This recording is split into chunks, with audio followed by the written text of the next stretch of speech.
Telugu popular TV, Telugu popular YouTube channel subscribe చేయండి. Hi hello welcome to Telugu popular TV. Cinema అనగానే చాలామంది వాళ్ళ కెరీర్ని స్టడీస్ని వదిలేసి ఫిలిం నగర్ చుట్టూ చెప్పులు అరిగేలా తిరుగుతారు. అయినా కానీ సరే అందులో చాలా తక్కువ మందికే సక్సెస్ వస్తుంది.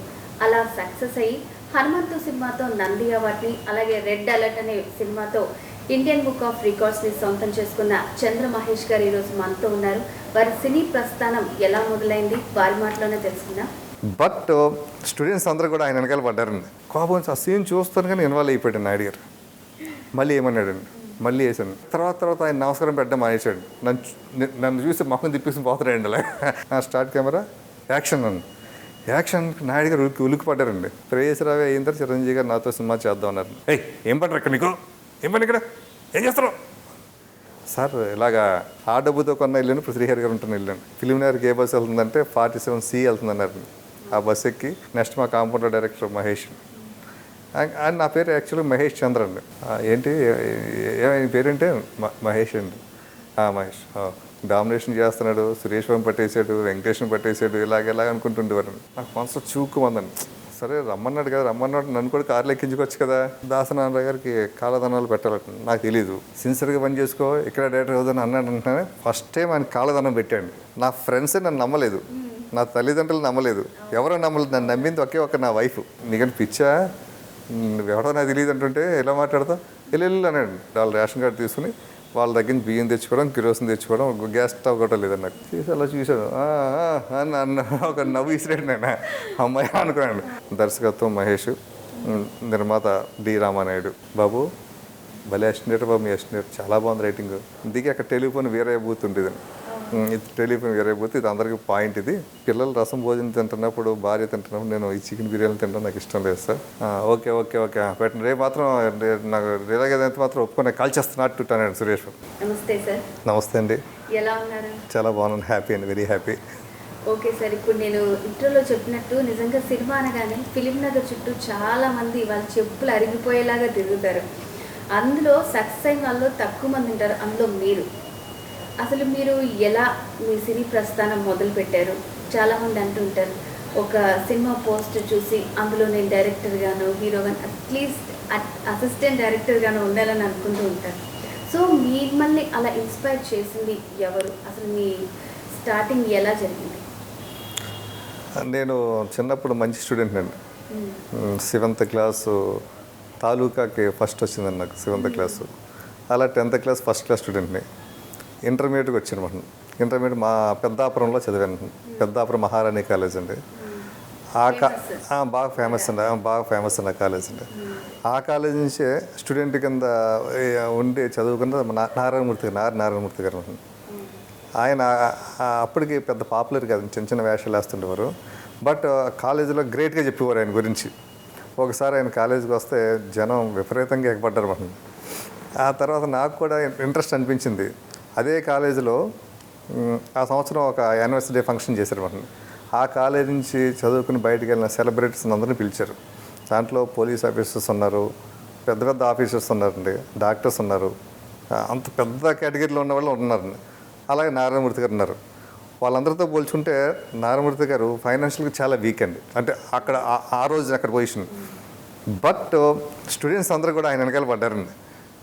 ఈ ఐఏఎస్ ఆఫీసర్ని, ఐపీఎస్ ఆఫీసర్ని, తహసీల్దార్ని, డిప్యూటీ కలెక్టర్ని అందరిని వదిలేశారు మాట, డాక్టర్లు అందరిని వదిలేశారు. అప్పుడు నా మనసులోకి పడింది మాట, నేను సినిమా ఫీల్డ్కి వెళ్తే బాగుంటుందేమో అనేసి. అదే టైంలో ఏంటంటే కాలేజీలో మేము అంతా కలిసి చిన్న చిన్న స్కిట్స్ రాసుకుంటూ ఉండేవాళ్ళం మాట. నేను రాస్తుండేవాడిని, చిన్న చిన్న డైరెక్షన్ కూడా చేస్తుండేవాడు మాట.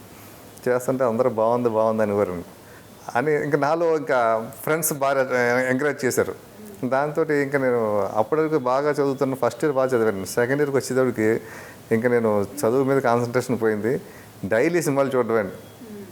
ఎక్కడ సినిమా మారితే అక్కడ సినిమాకి వెళ్ళడం, లేకపోతే కాకినాడ నుంచి పెద్దాపురం నుంచి కాకినాడ, మేము పెద్దాపురంలో రూమ్ తీసుకుని చదువుకునే వాళ్ళు అన్నమాట స్టూడెంట్స్ అందరూ కలిసి. బట్ సినిమా మారిందంటే కాకినాడ వెళ్ళిపోయింది, కాకినాడలో సినిమా చూసుకుంటూ మళ్ళీ రావడం అంటే అలాగా. ఇంకా సెకండ్ ఇయర్ వచ్చేసరికి చదువులో బాగా వీక్ అయిపోయాను. అంటే నాకు కాన్సన్ట్రేషన్ పోయిందండి. ఫస్ట్ నేను ఫాస్ట్ కాలేదు, నేను ఫెయిల్ అయ్యానండి. ఫెయిల్ అయితే మళ్ళీ సబ్జెక్టులు కట్టన్నాడు.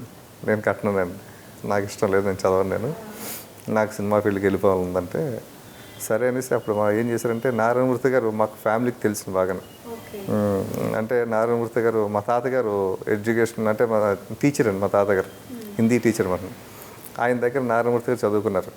అలా మా మేనమామలు అందరూ కూడా క్లాస్మేట్స్ మాట. ఆ పరిచయంతో ఆయన అప్పుడప్పుడు మా ఇంటికి కూడా వస్తుండేవారు మాట. వస్తాను నేను ఇంట్లో వాళ్ళతో చెప్పి ఆయన దగ్గరికి వెళ్ళాను మాట. వెళ్తే ఆయన సరే సరే అని చెప్పి ఒక 2 రోజులు ఆయనతో తిప్పుకొని 3వ రోజు ఏమన్నాడంటే, నువ్వు ఇండస్ట్రీకి పని చేయు, నువ్వు ఇండస్ట్రీ ఇంత సాఫ్ట్ పని చేయదు, నువ్వు ఇండస్ట్రీకి రావాలంటే కొంచెం మళ్ళీ నీకు వయసు చూస్తే 16-17 సంవత్సరాలు ఉన్నప్పుడు కనీసం 22-23 ఇయర్స్ రావాలి, డిగ్రీ ఫినిష్ చేసి రా అన్నాడు. కానీ నన్ను తీసుకెళ్ళి బలవంతంగా ఆయన స్టేషన్ తీసుకెళ్ళి ట్రైన్ ఎక్కించేసి వెళ్ళిపోయాడు మాట. మళ్ళీ వెనక్కి వచ్చేసానండి. వచ్చేసిన తర్వాత నాకు ఇంట్రెస్ట్ చదవనని చెప్పాను, చదవను నా వల్ల కాదు, నేను ఫిక్స్ అయిపోయాను. అంటే మా ఫాదర్ గవర్నమెంట్ ఎంప్లాయ్ అండి, మా మదర్ ఎంప్లాయ్ అండి. వాళ్ళు కోపడుతుండేవారు, ఇద్దరు ఎంప్లాయీస్ కదా ఎందుకు నీకు ఏంటి, మా రిలేటివ్స్ అందరూ కూడా ఎంప్లాయీస్ అండి, చుట్టాలందరూ కూడా అందరూ ఉన్నారు మంచిగా, నువ్వేంటి ఇలాగ నిన్ను చూసి తమ్ముడు కూడా పాడైపోతారని అని అంటుండేవారండి. మా తమ్ముడు ఒక అతను ఐటీ చదువుతుండేవాడు, ఆ టైంలో ఇంకో తమ్ముడు 8th 9th చదువుతుంటాడు మాట. అయినా కూడా నేను అస్సలు సినిమా సినిమా సినిమా అని చెప్పేసి ఇంట్లోంచి నేను బయటకు వెళ్ళిపోయానండి. ఇంట్లోంచి బయటకు వెళ్ళిపోయి మీ డబ్బులు నాకు అవసరం లేదు, నేను నా కాళ్ళ మీద నేను బతుకుతాను అలాగే వెళ్ళండి. అప్పుడు నాకు 17-18 సంవత్సరాల వయసులోనే బయటకు వచ్చేసండి. నేను మన చెన్నై వెళ్ళిపోయానండి. చెన్నై వెళ్ళి అసలు అసిస్టెంట్ అంటే ఏంటి ఎవరంటే మా పిన్ని ఉండేది, చుట్టాలు ఉన్నారు. ఆ చుట్టాల ఇంటికి వెళ్తూ స్టూడియోల చుట్టూ తిరుగుతుంటారు. అప్పుడు చెన్నైలో ఉండేదండి ఇండస్ట్రీ బాగా. ఆయన ఇంట్లో వాళ్ళు కూడా ఎవరో మర్యాదలు ఇచ్చేవారు కదండి, ఎందుకు సినిమా ఫీల్డ్ ఏంటి అసలు చదువుకోవచ్చు కదా పోయాను. మళ్ళీ వెనక్కి వచ్చేసాను. వెనక్కి వస్తే మా వాళ్ళు ఏం చేశారు, వీడికి ఇలా కాదు పెళ్ళి చేసేస్తే ఏదన్నా ఒక సెటిల్ అవుతాడు ఇక్కడ, ఇటు సినిమా నటుడు తిరుగుతున్నాడు, చదువు వదిలేసాడు అనేసి అదే టైంకి పెళ్లి సంబంధం వస్తే 19 సంవత్సరం అలా ఉందండి. 20 సంవత్సరాల బాల్య వివాహం చేశారు మన. ఆ రోజుల్లో ఎందుకండి అలా, అసలు ఒక కెరీర్ సరిగ్గా లేని వాళ్ళందరికీ పెళ్లి చేస్తే సెట్ అయిపోద్ది అంటే పెళ్లి చేస్తే సెట్ అయిపోతారేమో ఫీలింగ్ అంటది. చేసేస్తే నా వైఫ్ మావయ్య గారు అందరు కూడా, ఆయన కూడా చాలా పెద్ద ఆఫీసర్ అండి ఆయన, వాళ్ళందరూ కూడా బాగా ప్రేమగా చూసుకుంటుండేవారు. చూసుకున్న వాళ్ళంటే నెమ్మదిగా నన్ను సినిమా ఫీల్డ్ నుంచి బయటికి తీసుకొచ్చేసి ఏదైనా ఒక బిజినెస్ చేద్దాం అనేసి దాని మీద అలా కూర్చోపెడుతుండేవారు మాట. సరైన పెళ్ళి అయిపోయింది, 1 year అయిందండి. కానీ వాళ్ళు ఏదో బిజినెస్ ప్లాన్ చేశారు. చేసిన సడన్గా ఏమైందంటే మా మావయ్య గారికి మెయిన్ పార్ట్నర్ ఆయనండి, ఆయనకి హార్ట్ అటాక్ రావడం, ఆయన చనిపోవడం జరిగిందండి. ఆయన అంటే ఆ ఫ్యామిలీని అంతా లీడ్ చేసేది ఆయన ఎలాగా ఏంటి అని ఇంట్లో వాళ్ళు కూడా తెలియదు. అంటే డబ్బు ఎంత వస్తుంది, ఆయన శాలరీ కూడా ఎంత వస్తుందో కూడా తెలియదండి. పిల్లలు కూడా చిన్నవాళ్ళు అండి. వాళ్ళందరూ కూడా ఒకేసారి అయ్యోమయ్యం పొజిషన్కి వెళ్ళిపోయారు ఆయన చనిపోవడంతో. ఆ తర్వాత నాకు ఏం చేయాలో నాకు అర్థమయ్యేది కదండి. నాకు సినిమా ఫీల్డ్ అంటే ఇంట్రెస్ట్ ఉంది. ఒక టైంలో మా మావయ్య గారు నేను పర్సనల్గా తీసుకెళ్ళి చెప్పా, మావయ్య గారు నాకు ఈ బిజినెస్ రేట్ నాకు ఇష్టం లేదు, నాకు సినిమా ఫీల్డ్ అంటే ఇష్టం, నేను అటు వెళ్తాను, నాకు కొంచెం ఛాన్స్ ఏదైనా మీకు ఎవరైనా తెలిసిన వాళ్ళు ఉంటే రికమెండ్ చేయండి, ఒక పని చేయండి, నన్ను ఒక 6 నెలలు అక్కడ వదిలేసేయండి, 6 నెలల్లో నాకు ఏదన్నా ఒక దారి దొరికిందనుకోండి అప్పుడు మీరు ఎంకరేజ్ చేద్దరు, కానీ లేదంటే నేనే వచ్చేస్తాను అక్కడ. నేనంటే అసలు ఏంటో నాకు తెలియట్లేదు కదా, నేను ఒక ఏదో డ్రీమ్ అనుకున్నాను, కాదని మీరు అంటున్నారు, మీ మాటని ఎలా నమ్మాలి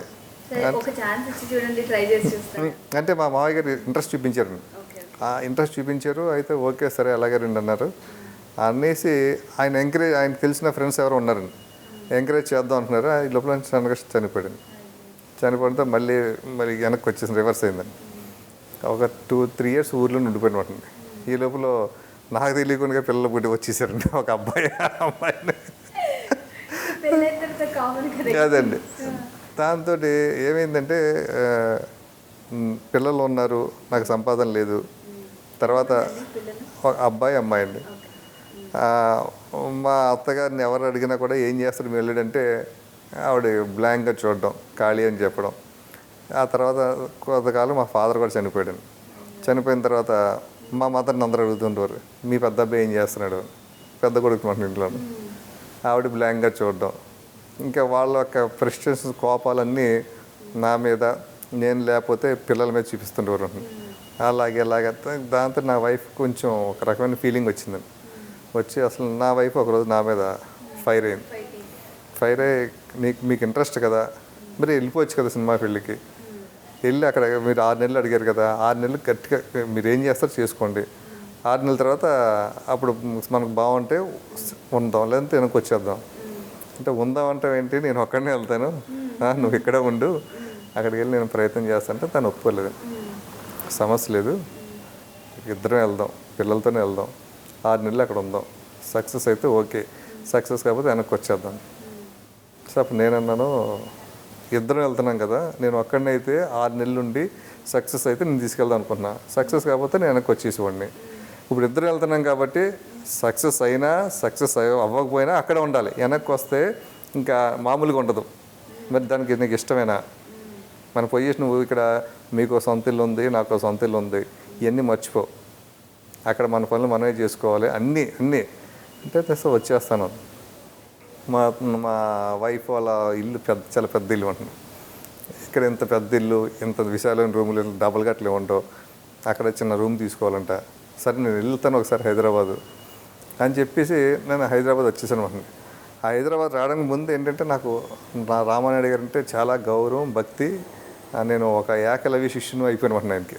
ఎంచేదంటే ఆయన అప్పటికే చాలామంది డైరెక్టర్లను ఒక 20-25 మంది 23 డైరెక్టర్లను పరిచయం చేశాడు మాట. నేను చేసి అంతమంది డైరెక్టర్లను పరిచయం చేసిన ప్రొడ్యూసర్ ఆయనే. తర్వాత కొత్త వాళ్ళని పరిచయం చేసేది ఆయన, చిన్న సినిమాలు తీసేది ఆయన, ఎటువంటి సినిమాలు తీసేదన్నా ఆయనే. ఆయన డిస్ట్రిబ్యూషన్ ఉంది, స్టూడియో ఉంది, అన్నీ ఉన్నాయి. మన అదృష్టం బాగుంది, ఈయన దగ్గర అసిస్టెంట్ డైరెక్టర్గా జాయిన్ అయితే చాలు, మనల్ని ఏమైనా గుర్తిస్తే గ్యారెంటీగా డైరెక్టర్ని చేస్తాడు ఆయన. చాలామందిని చేశాడు కదా, మనల్ని ఎందుకు చేయడు. కానీ ఆ ఫీలింగ్ నాకు రోజు రోజుకి పెరిగిపోయిందండి. పెరిగిపోయి నేనే ఒక కథ రాసుకుని దానికి ఒక టైటిల్ అని వేసుకుని సురేష్ పర్సన్స్ అని రాసేసుకుని డిజైన్ నేనే చేసుకుని దర్శకత్వం మహేష్, నిర్మాత డి రామానాయుడు అని పెట్టుకుని అలా పెట్టుకుని తల కింద పెట్టుకుని గోడ కనిపించుకున్నామండి. ఇంట్లో వాళ్ళు నాకేమన్నా వచ్చేసింది అనుకున్నారు. ఇంట్లో వాళ్ళు కదా, ఫ్రెండ్స్ కూడా అదే అనుకున్నారు. ఏంటి మరి ఎంత పిచ్చోడు అయిపోయాడు ఏంటి, ఎంత పిచ్చోడు అయిపోయాడు ఏంటిది, ఏదో చేయొచ్చు కదా అనేసి. మా ఫ్రెండ్స్ ఒక అతను మెడికల్ రిప్రజెంటేటివ్ కింద మెడికల్ షాప్లో అయ్యి ఉండే, ఇంత కలిసి చేద్దాం రానివాడు. ఇంకో ఫ్రెండ్ బార్ ఉందండి, బార్లో పార్ట్నర్షిప్ ఇస్తాను, నేను డబ్బులు పెట్టవలసిన పని లేదు, వచ్చి కూర్చో, డైలీ కౌంటర్లో కూర్చో, నువ్వు ఇలాగ అంటే నాకు అసలు ఇష్టం ఉంటుంది కదండి. సరే అనేసి నేను, లేదురా నేను చిన్న ఉద్యోగం నేను చేయను, నేను డైరెక్టర్ అంతే, నేను డైరెక్టర్ ఫిక్స్ అయిపోయాను, నేను వస్తున్నాను, మీరు అందరూ నన్ను రిసీవ్ చేసుకోవాలి, అలాగ ఉండాలి, తప్పితే మీరు వస్తే నేను రిసీవ్ చేసుకోవడం కింద నాకు ఇష్టం ఉండదు అంటే వాళ్ళు ఎటకారాలుగా మాట్లాడుకునేవారు. ఆ తర్వాత నేను ఇంకా నా వైఫ్ కాదుకి ఏదంటే నేను హైదరాబాద్ వచ్చింది 93 ఏప్రిల్లో 10వ తారీఖున హైదరాబాద్ వచ్చాను. 93 ఏప్రిల్ 10 హైదరాబాద్ రాసుకున్నాను. అంటే నేను హైదరాబాద్ వచ్చిన తర్వాత డైరెక్ట్గా రామానాయుడు స్టూడియోకి వెళ్ళిపోయాను. రామానాయుడు స్టూడియో లేదు, ఫ్యామిలీని అక్కడే పెట్టంటే రూమ్ తీసుకోవాలి కదండి. ఇక్కడ నేను రూమ్ తీసుకుని చూసి వస్తాను చెప్పి వస్తే 1000 రూపాయలు తీసుకుని, అంటే 1000 రూపాయలు ఇంట్లో తీసుకుని 1000 రూపాయలతో బయలుదేరండి. సికింద్రాబాద్ స్టేషన్లో దిగి అక్కడే రైల్వే స్టేషన్లోనే స్నానం చేసేసి లాకర్లో నా బ్యాగ్ పెట్టండి. అక్కడి నుంచి ఫిలింనగర్కి ఏ బస్సు వెళ్తుందంటే 47C వెళ్తుందన్నారు. ఆ బస్సు ఎక్కి అప్పుడు అపోలో హాస్పిటల్ దగ్గర వచ్చేదండి బస్సు, ఇంకా అక్కడి నుంచి బస్సు లేదండి. అక్కడ దిగి అక్కడి నుంచి నడుచుకుంటూ రామానాయుడు స్టూడియోకి వెళ్ళాను. గేట్ దగ్గర ఆపేశారండి. గేట్ దగ్గర ఆపేసి లోపలికి వెళ్దామని అన్నారు. అంటే నేను అంటే తెలిసిపోద్ది కదా, నెలకి ఇది కొత్తడని తెలిసిపోద్ది సెక్యూరిటీకి. నేను డబ్బులు ఇవ్వడానికి చూసాను, వాళ్ళు ఒప్పుకోలేదు. ఈ లోపల నుంచి ఒక మేనేజర్ లోపలికి వెళ్ళడం బయటికి రావడం, లోపలికి వెళ్ళడం బయటికి రావడం, ఆడికేమో సెల్యూట్లు కొడతాను సెక్యూరిటీ కుర్రాళ్ళు చూసి అతను బయటే క్యాంటీన్ ఉండేది అనమాట, ఇప్పుడు లేదు క్యాంటీన్. ఆ క్యాంటీన్లోకి వస్తుంటే అతను పరిచయం చేసుకున్నాను. మీ పేరు ఏంటంటే నా పేరు జగన్మోహన్, నేను ప్రొడక్షన్ మేనేజర్ని ఇక్కడ అని. సరే అంటే నేను నా పేరు మహేష్ అండి, నేను పని మీద హైదరాబాద్ వచ్చాను, ఒకసారి స్టూడియో చూసి వెళ్ళిపోదాం అనుకుంటున్నాను, మళ్ళీ నేను వెళ్ళిపోతాను సార్, ఒక గంటన్నర వెళ్ళిపోతాను, కొంచెం నేను లోపలికి తీసుకెళ్తా, సెక్యూరిటీ తీసుకెళ్ళట్లేదు అంటే ఓకే ఏ ఊరు బ్రదర్, మాది కాకినాడ అండి, మళ్ళీ నేను ఈవినింగ్ టికెట్ ఉందండి, ఈవినింగ్ వెళ్ళిపోతున్నాను, నేను ఒకసారి చూసి వెళ్దాం అనుకుంటున్నాను స్టూడియోకి అని. ఓకే నో ప్రాబ్లం అనేసి అతనితో పాటు నన్ను లోపలికి తీసుకెళ్ళాడు. లోపలికి ఎంటర్ స్టోరీ చెప్పడానికి వచ్చాను, ఇదంతా ఆయనతో ఎందుకు చెప్పలేదు? అంటే నేను అసిస్టెంట్గా వచ్చాను అదంటే మళ్ళీ నన్ను కొత్తగా చూస్తాడేమో అంటే నా అంటే నాకు నా మాట్లాడే మాట నన్ను చూసి ఇదేంటి అసిస్టెంట్ అంటాడేంటి అంటారు ఏదో అనుకుంటారేమో రకం నా మీద నాకు ఒక ఫీలింగ్ ఏం చేసి నన్ను నా ఫ్రెండ్సే నన్ను నమ్మలేదు, నా తల్లిదండ్రులు నమ్మలేదు, ఎవరో నమ్మలేదు. నన్ను నమ్మింది ఒకే ఒక నా వైఫ్, ఇంకెవరో నమ్మలేదు. వీళ్ళు ఏం నమ్ముతారండి అప్పటికప్పుడు క్షణిక పరిచయంలో అని చేసి లోపలికి వెళ్ళాను మనం. లోపలికి వెళ్తే అక్కడ అది రామానాయుడు గారు ఉంటున్న కాటేజ్ అన్నారు. డైరెక్ట్గా రామానాయుడు దగ్గరికి వెళ్తే అక్కడ బయట ఒక అబ్బాయి ఉన్నాడు. వెళ్తే ఎవరమ్మా అంటే సార్ని కలవాలి అన్నాడు. అది దేనికి అన్నాడు. ఊరిని కలవాలి, ఊరి నుంచి వచ్చాను నేను కాకినాడ నుంచి, ఇంతమంది తెలుసా అని. వచ్చినప్పుడు కలిసాను, కాకినాడలో కలిసాను ఒకసారి ఆయన్ని కలవమన్నారా అంటే వెళ్ళాను. సరే తెలుసా నాకు అని కొంచెం దబాయించి మాట్లాడితే వెళ్ళు అన్నాడు లోపలికి. నాయుడు గారు అలా చూశాడు, ఎవరమ్మా అని. అందరికి అంటే వాళ్ళకి ఎలా నమస్కారం పెట్టాలి ఏంటో కూడా తెలియదండి నాకు. పెద్దవాళ్ళు కదా ఇలా నమస్కారం పెట్టి నమస్కారం సార్, నమస్తే అమ్మా ఏంటమ్మా సార్ నేను మీ దగ్గర అసిస్టెంట్గా చేయాలని వచ్చాను సార్, కాకినాడ నుంచి వచ్చాను సార్, నన్ను మీ దగ్గర అసిస్టెంట్గా పెట్టుకోండి సార్ అంటే అలాగంటే తక్కువ మొఖం రియాక్షన్ మారిపోయింది, కోపం వచ్చింది నాకు. ఏంటి అసలు అసిస్టెంట్గా అడిగేవాడు ఇలా అడుగుతాడు వచ్చి అనేసి ఆయన నా దగ్గర ఏం లేవమ్మా, పోస్టులు ఏమి లేవు ఇక్కడ చాలామంది ఉన్నారు, నేనే ఉన్న వాళ్ళని తీసేస్తున్నాను, నేను బయట ఎక్కడ ట్రై చేసుకున్నావు అనేసి ఆయన వాయిస్లో ఒక రకమైన కార్టింజం, సీరియస్, కళ్ళు పెద్ద చేసి అంటే ఇదంటే కొడతాడేమో అని భయం వేసింది ఆయన చూస్తుంటే. ఆ టైంలో వెళ్ళిపోతాను, బయటకు వచ్చేసాను మనం.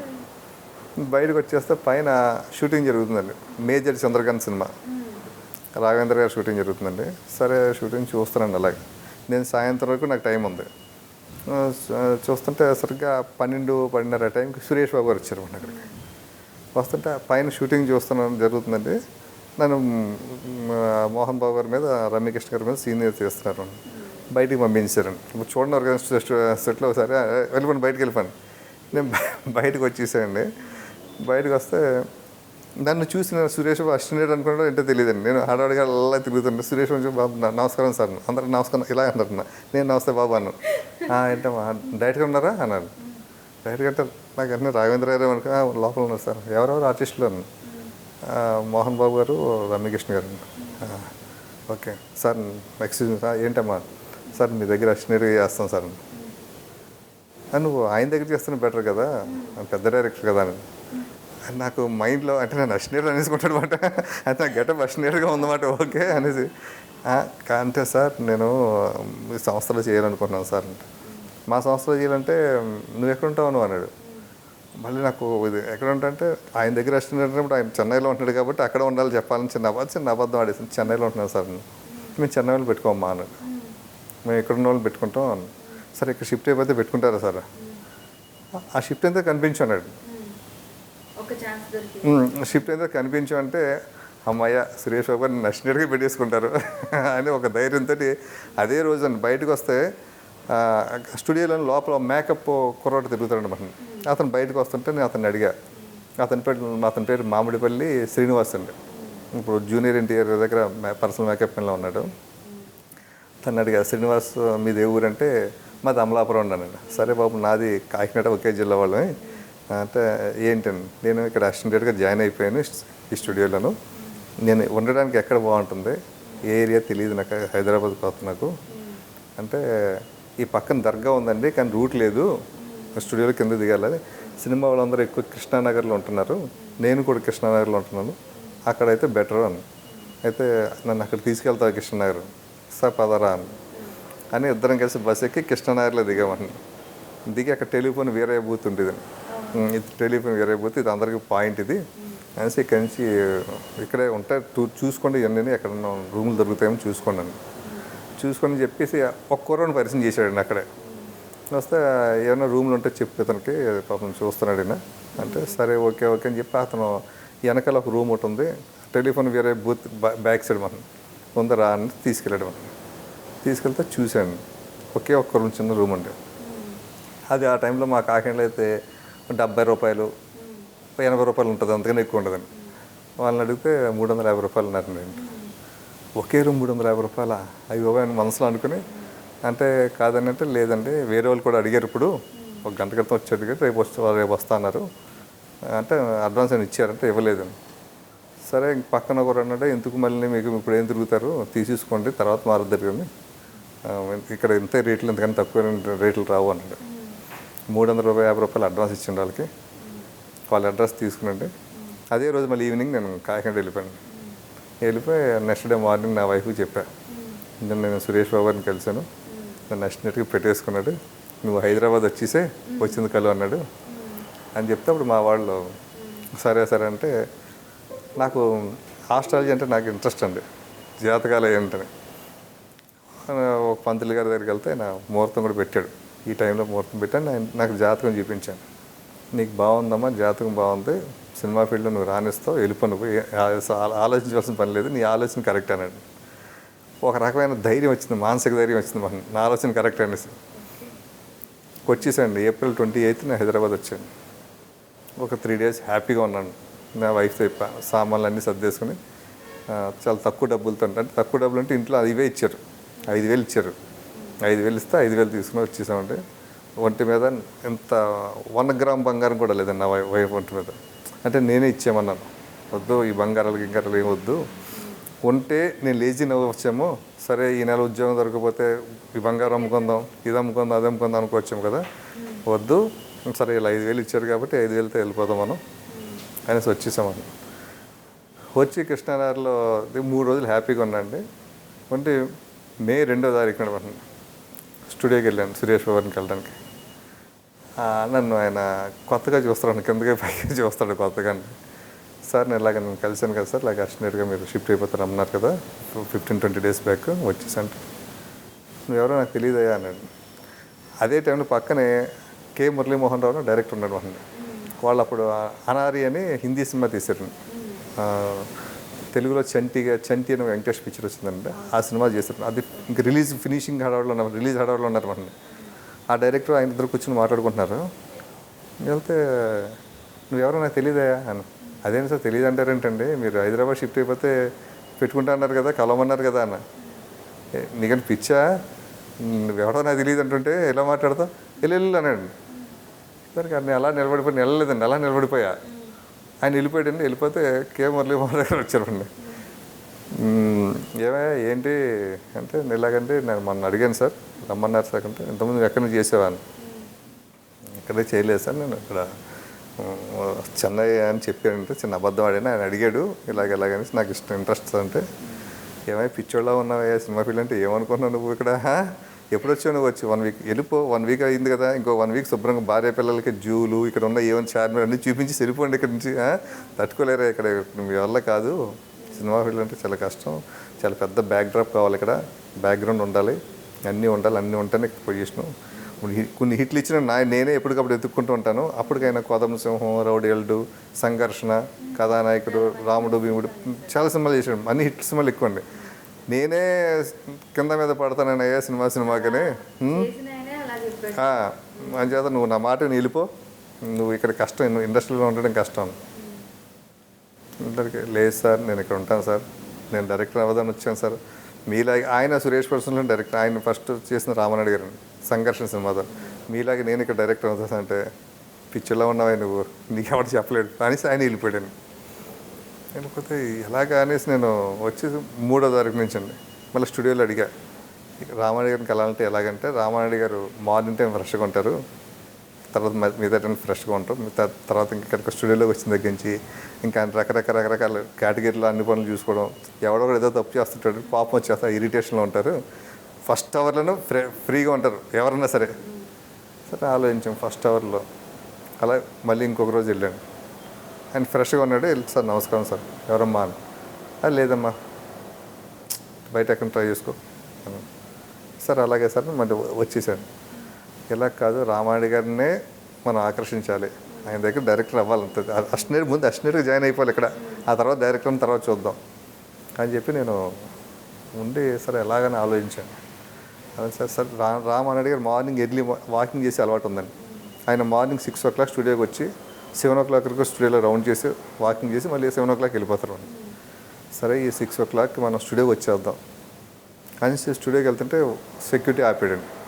ఇంత మార్నింగ్ వెళ్ళకూడదు సార్, ఎవరు లేరు, లోపల ఏం వర్క్ జరగట్లేదు, ఎవరు మీరు అంటే నేను అడిగాను. అది అలా కలగకూడదు సార్ లోపల అండ్ సార్ మార్నింగ్ వాకింగ్ చేసుకోవడానికి వస్తారు. సరే ఓకే బాబు అనేసి ఆ గేట్ దగ్గర నిలబడ్డాను. ఆయన కార్లో వెళ్తున్నారు. సార్ నమస్కారం పెట్టాను. ఆయన నమస్కారం పెట్టి వెళ్ళిపోయాడు. అలా మళ్ళీ రిటర్న్ వస్తున్నాడు. ఆయన రిటర్న్ వస్తున్నప్పుడు మళ్ళీ నేను అక్కడ నిలబడ్డాను.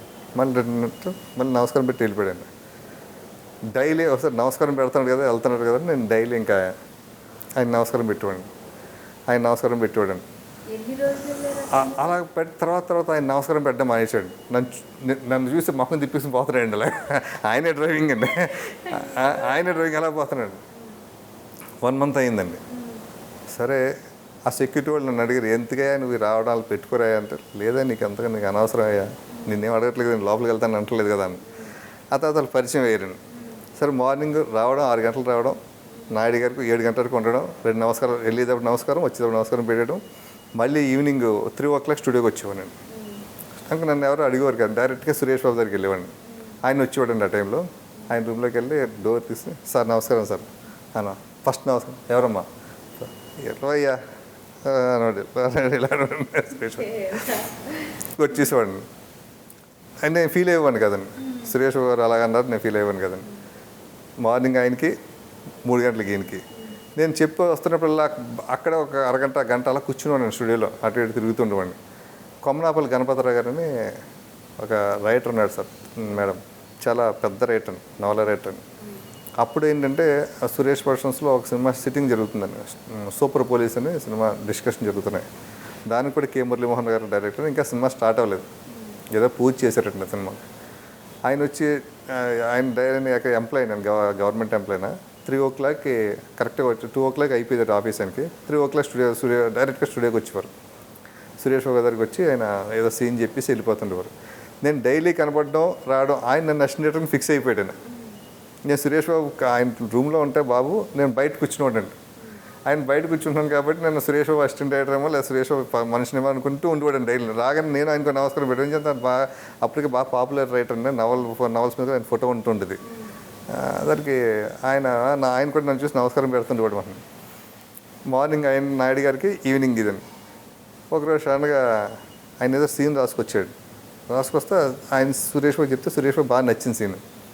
ఇవ్వండి మా గెస్ట్ హౌస్లో సిట్టింగ్ జరుగుతుంది, ఒకసారి వాళ్ళకి చెప్తున్నట్టే అని ఇస్తే, కొమరాపల్లి గారి కదా రైటింగ్, ఆయన రైటింగ్ ఆయనకే అర్థం కాదండి. అలా ఉంటుంది అంటే అలికేసి ఉంటుంది రైటింగ్ అని. ఆయన ఏం చేశారంటే నన్ను అసిస్టెంట్, అబ్బాయి ఇటు ఇది ఫేర్ చేయమా అన్నాడు. ఫేర్ చేయమంటే నా రైటింగ్ బాగుంటుందండి. ఛాన్స్ దొరికింది కదా అని చాలా నీట్గా ముచ్చేలా రాసిండే ఆయనకి ఇచ్చాను. ఆయన రైటింగ్ అలా చూసి కిందకి పైకి చూసి నా వంగ చూశాడు. బాబు భలే అసిస్టెంట్ బాబు, మీ అసిస్టెంట్ చాలా బాగుంది రైటింగ్. నేను మొన్న అన్నపూర్ణకు ఒక సినిమా చేస్తున్నాను బాబు, ఒక్క రైటింగ్ బాగోదు బాబు. రాము దగ్గర అసిస్టెంట్లు పని చేస్తున్నాడు, ఒక్క రైటింగ్ బాగోదు బాబు, ఇరిటేషన్ వస్తుంది.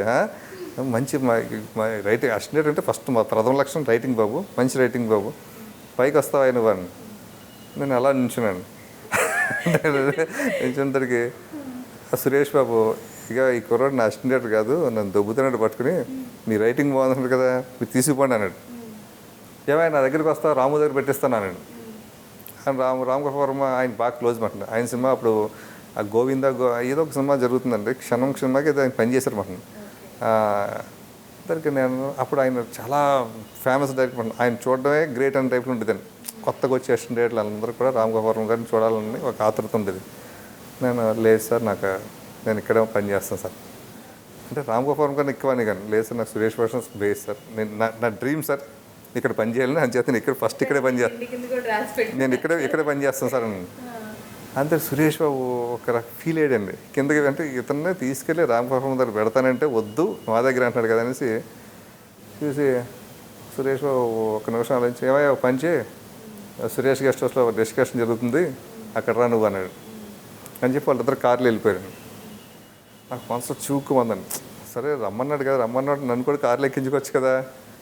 మంచి ఎండ అండి, 3:30 టైంలో మంచి ఎండగా ఉంది. సమ్మర్ మే నెలలోను, మే జూన్ ఆ టైంలో, జూన్ నెల ఉంది. నేను వెనక ముందు ఆలోచించుకుంటా ఇంకా వెళ్ళిపోయాను. ఎండలో నడుచుకుంటూ సురేష్ బాబు దగ్గరికి వెళ్ళి గెస్ట్ హౌస్కి వెళ్ళాను. మళ్ళీ గెస్ట్ హౌస్లో హార్డ్ డీల్స్, ఎవరు నువ్వు, ఎందుకు వచ్చావు, ఎవరు కావాలి, సురేష్ బాబు రమ్మన్నాడు, అసిస్టెంట్గా పెట్టుకుంటాను.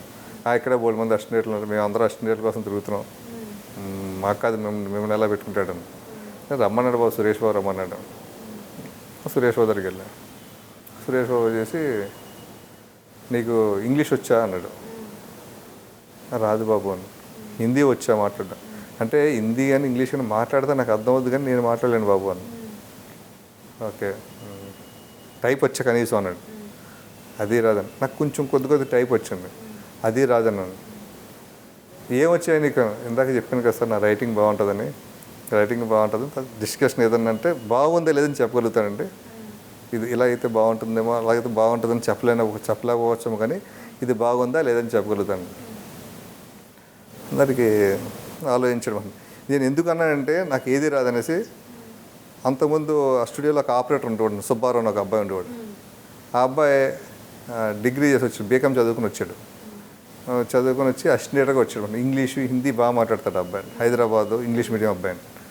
ఆ అబ్బాయి నీట్గా మంచి స్మార్ట్గా ఉండేవాడు. టెలిఫోన్ ఆపరేటర్గా చేస్తున్నాడు. నేను అన్నాను, ఏమైనా నువ్వు టెలిఫోన్ ఆపరేటర్గా చేస్తున్నావు, బాగున్నావు కదా, సినిమాలో వేషాలు వేసుకోవచ్చు కదా అని. కాదు, నా డ్రీమ్ డైరెక్టర్ అవ్వాలి నేను. మరి చేయొచ్చు కదా ఈ పోస్ట్ అంటే. లేదు, నేను సురేష్ బాబు గారిని కలిసాను, సురేష్ బాబుతో నాకు హిందీ ఇంగ్లీష్ వచ్చాను. వచ్చాను. అయితే నువ్వు అందాక ఆపరేటర్గా పనిచేయి, నాకు అప్పుడు హిందీ సినిమా చేస్తారు. అప్పుడు ఫోన్లు డైరెక్ట్ ఫోన్లు ఉండేవి కదండి, ఒక ఎక్స్టెన్షన్ బాక్స్ ఉండేది, దాని ఫోన్లు వచ్చి ఇలా పెట్టి వాళ్ళు మళ్ళీ సురేష్ బాబు కలిపోరు, ఎవరికి వెళ్తారు కలిపోరు అంటే అలాగా వీళ్ళ లైన్లో పెట్టుకుని. ఓకే సార్, మరి మీరు ఆ స్టూడియోలో వాళ్ళందరినీ ఎప్పుడు ఎంక్వైరీ చేయడం మొదలు పెట్టారు? వాళ్ళందరూ ఏం చేస్తున్నారు, ఎప్పుడు కనుక్కున్నారు అసలు ఇవన్నీ? నేను డైలీ వచ్చిపోను కదండి స్టూడియోకి. ఒక్కొక్కరు ఏం చేస్తున్నారు అడుగుతుండేవాడిని. సుబ్బారావు నడుతున్న ఒక అబ్బాయిని ఆపరేటర్గా ఉండేవాడు. అతను అడిగితే నువ్వేం చదువుకున్నావు అంటే, నేను బీకామ్ చదువుకున్నాను, అసిస్టెంట్గా కోసం వచ్చాను, బట్ సురేష్ బాబు గారు నన్ను అందాక ఆపరేటర్గా పెట్టాడు, టెలిఫోన్ ఆపరేటర్ కింద. నేను డైలీ సురేష్ బాబు గారితో బాగా యాక్సెస్ ఉంది, డైలీ మాట్లాడుతాను సురేష్ బాబుతో. సురేష్ బాబు గారు కూడా రోజు నాతో బాగా మాట్లాడుతుంటారు. ఈరోజు ఏమి ఫోన్లు వచ్చాయి, ఎవరెవరు వచ్చారు, ఏంటి అని నన్ను అడుగుతుంటారు. చాలా గ్రేట్గా మాట్లాడాడు ఆయన. ఆ తర్వాత సురేష్ గెస్ట్ హౌస్లో శివారెడ్డి ఉండేవాడు మాకు. ఆయన నన్ను ఎలా టైపిస్ట్ కింద పెట్టుకున్నాడు. నేను ఎంబీఏ చదివాను. సరే అన్నీ చూసి అంటే క్వాలిఫికేషన్స్ ఎక్కువ ఉన్నా కూడా ప్రమాదం అట ఇక్కడ అలాగైతేనే అనేసి మనకేం జీరో, మన రైటింగ్ ఓన్లీ రైటింగ్ అంతే, అదే మాట్లాడదాం అని చెప్పి నా అదృష్టం కొద్ది ఆ రోజు కొమనాపల్లి గణపతి గారు పరిచయం అవ్వడం అంటే, ఆయన సీన్ చెప్తే రాసి పెట్టడం. ఆ ఆఫీస్కి వెళ్ళాం, స్టూడియోకి గెస్ట్ హౌస్ రమ్మన్నారు. గెస్ట్ హౌస్లో కూర్చున్నాడు. రమ్మంటే కింద కూర్చున్నాడు. కింద కూర్చుంటే హరినాథరావు కొంచెం సీన్స్ ఇచ్చారు, కూర్చుని రాసి ఇచ్చాను. ఆయన కూడా చాలా బాగుందయ్యా రైటింగు అన్నాడు. మీ దగ్గర పెట్టుకోండి సార్ ఈ అబ్బాయిని అన్నాడు. ఇంకా డైలీ మార్నింగ్ రావడం అంటే ఆయన 7:30కి రమ్మని వాళ్ళైనా సురేష్ గారి టీంలోనే, సురేష్ బాబు గారు గెస్ట్ హౌస్లో అండి. మార్నింగ్ 7:30కి సురేష్ బాబు గారు అదే హరినాథరావు గారి దగ్గరికి వచ్చాను గెస్ట్ హౌస్ కానీ. ఆయన సీన్స్ ఇచ్చేవారు, ఒక 2 hours రాసుకునేవాడు అండి. తర్వాత ఖాళీ ఆయన ఇచ్చిన మళ్ళీ ఆయన మంచి బ్రాహ్మణుడు, ఆయన మంచి భోజనాలు వచ్చి ఆయనకి పచ్చళ్ళ గిచ్చలన్నీ ఆయన చేసి నాకు బాగా చాలా ప్రేమగా చూసుకునేవాడు నన్ను. ఆయన పక్కనే కూర్చోబెట్టుకుని నాకు కొసరు వడ్డించి శుభ్రంగా తిని ఆయనతో పాటు నేను పడుకునేవాడిని మధ్యాహ్నం. మళ్ళీ సాయంత్రం 4 గంటలకి 3 గంటలకు లేచి 4 గంటలు వేసి మళ్ళీ 1 గంట వాకింగ్ చేసి మళ్ళీ ఆయన ఏదో సీన్లు చెప్తుంటే అది రాసుకునండి. మళ్ళీ ఈవినింగ్ సురేష్ బాబు వాళ్ళ షూటింగ్ ప్యాకప్ అయిపోయిందండి. అవగానే వచ్చేవారు సురేష్ బాబు గారు, డైరెక్టర్ గారు అందరం. వాళ్ళకి సీన్స్ ఇచ్చి మళ్ళీ రీడింగ్ ఇచ్చి వాళ్ళు ఏదైనా కరెక్షన్ చెప్తే చేసుకుని మళ్ళీ పని అయిపోతే వెళ్ళిపోయాను. ఇలా జరుగుతుంది, షూటింగ్ జరుగుతుంది. నాకు డైలీ షూటింగ్ చూడాలని కోరిక. నన్ను రావద్దన్నాడు సురేష్ బాబు గారు. ఒకరోజు ఏమైందంటే షూటింగ్లో నెక్స్ట్ డే సీన్ కొంచెం పెద్ద సీన్ అండి. అంచేత ముందు స్టూడియోకి వెళ్ళి ఎక్స్ప్లెయిన్ చేద్దాం, వెంకటేష్ బాబు లొకేషన్లో ఉన్నాడు అని వెంకటేష్ బాబు రమ్మన్నాడు అని చెప్పేసి సీన్స్ పట్టుకుని నేను ఆయన వెళ్ళామంటాను. వెళ్తే ఆ రోజు ఏమైందంటే లొకేషన్ చిన్న డిస్టర్బెన్స్ అయిందండి. ఒక్క డ్రెస్ తీసుకురామంటే వేరే డ్రెస్ తీసుకొచ్చారు నగ్మ మీద సీను. ఆ డ్రెస్ అక్కడ సెట్ అవ్వట్లేదు. అప్పుడు ఈవినింగ్ 3:30 అయింది. ఇంక దాంతో ఏమైందంటే షూటింగ్ ప్యాకప్ చేశారు. ఒక 2 hours ముందు 2.5 hours ముందు ప్యాకప్ చేశారని చెప్పి సురేష్ బాబు చాలా కోపం వచ్చిందండి. ఏదో ఇంకో వర్క్ చేసుకోవచ్చు కదా, ఎందుకు ఇలా చేశారు అనేసి అందరినీ చాలా కోపంగా, మామూలు కోపంగా లేరండి. ఆ టైంలో మేము వెళ్ళామండి. అబ్బా మనం రాంగ్ టైంలో వచ్చామయ్యా ఇక్కడికి అన్నాడు. నేను ఒక అరగంట అటు ఇటుకి గడిపండి. సురేష్ బాబు గారు కొంచెం కోపం తగ్గిన తర్వాత మేము ఇద్దరం ఆయన దగ్గరికి వెళ్ళామండి. వెళ్ళే ముందు నేను అసిస్టెంట్ని అడిగాను, ఎందుకు సురేష్ బాబు గారు కోపపడ్డాడు, మిమ్మల్ని అందరినీ బాగా మామూలుగా తిట్టలేదు, అందరినీ తిట్టాడని. తిట్టారు కదా, ఎందుకంటే కాస్ట్యూమ్స్ డ్రెస్ తీసుకురాలేదు, మేము రాసిచ్చాం ప్రోగ్రామ్కి, వాడు తీసుకురాలేదు, మేమేం చేస్తాం, అందరిని తిట్టాడు సురేష్ బాబు అనేసి వాళ్ళు కొంచెం ఫీల్ అయ్యారు. నేను సురేష్ బాబు గారి దగ్గరికి వెళ్ళాను లోపలికి. హరినాథ్ గారు కూర్చొని సీన్ చెప్తున్నారు, నేను వెనకాల నిలబడి నేను చూస్తున్నాను. ఆ సీన్ చెప్పే ముందు హరినాథ్ గారు సురేష్ బాబుని కూల్ చేయడం కోసం, బాబు ఏం జరిగింది ఏంటి అదంటే, ఏదండి ఎవడో కాన్సన్ట్రేషన్గా పనిచేయండి, అది రంగం పనిచేస్తుంటారు, ఆ డ్రెస్ సరిగ్గా చూసుకోలేదు, అసిస్టెంట్ చూసుకోవాలి కదా, ఎవడెవడో అస్సలు సిన్సిటివ్ పోయిందండి వీళ్ళకి అనేది కొంచెం ఫీల్ అయ్యాడండి. అలా వింటూ ఉన్నాను మనం. ఆ తర్వాత ఒక అరగంటకి మరి ఒక కోఆర్డినేటర్ వచ్చాడు మనం, కోఆర్డినేటర్ ఒక అసోసియేటు వచ్చి, బాబు రేపు అంతా ఓకే బాబు, రేపు లొకేషన్ ఇది బాబు, రేపు అనేసి రేపు ఎవరికి ఏం లిస్టులు ఇస్తున్నా సురేష్ బాబు తీసుకురమ్మన్నారంట. ఇక బాబు కాస్ట్యూమ్స్కి లిస్ట్ ఇదే ఇచ్చాం బాబు అని చూస్తే సురేష్ బాబు చూసి వెంకటేష్, కోట శ్రీనివాసరావు, నగ్మ లిస్ట్ రాశారు. 2 చేంజెస్ అని రాశారు. వెంకటేష్ 2 చేంజెస్, నగ్మ 2 చేంజెస్, కోట ఓకే ఓకే ఓకే పెట్టండి, రేపు మాత్రం నాకు రిలాగేదంతా మాత్రం ఒప్పుకొని కాల్చేస్తున్నట్టు అన్నాడు సురేష్ బాబు. అలాగే బాబు అని వెళ్ళిపోయాను.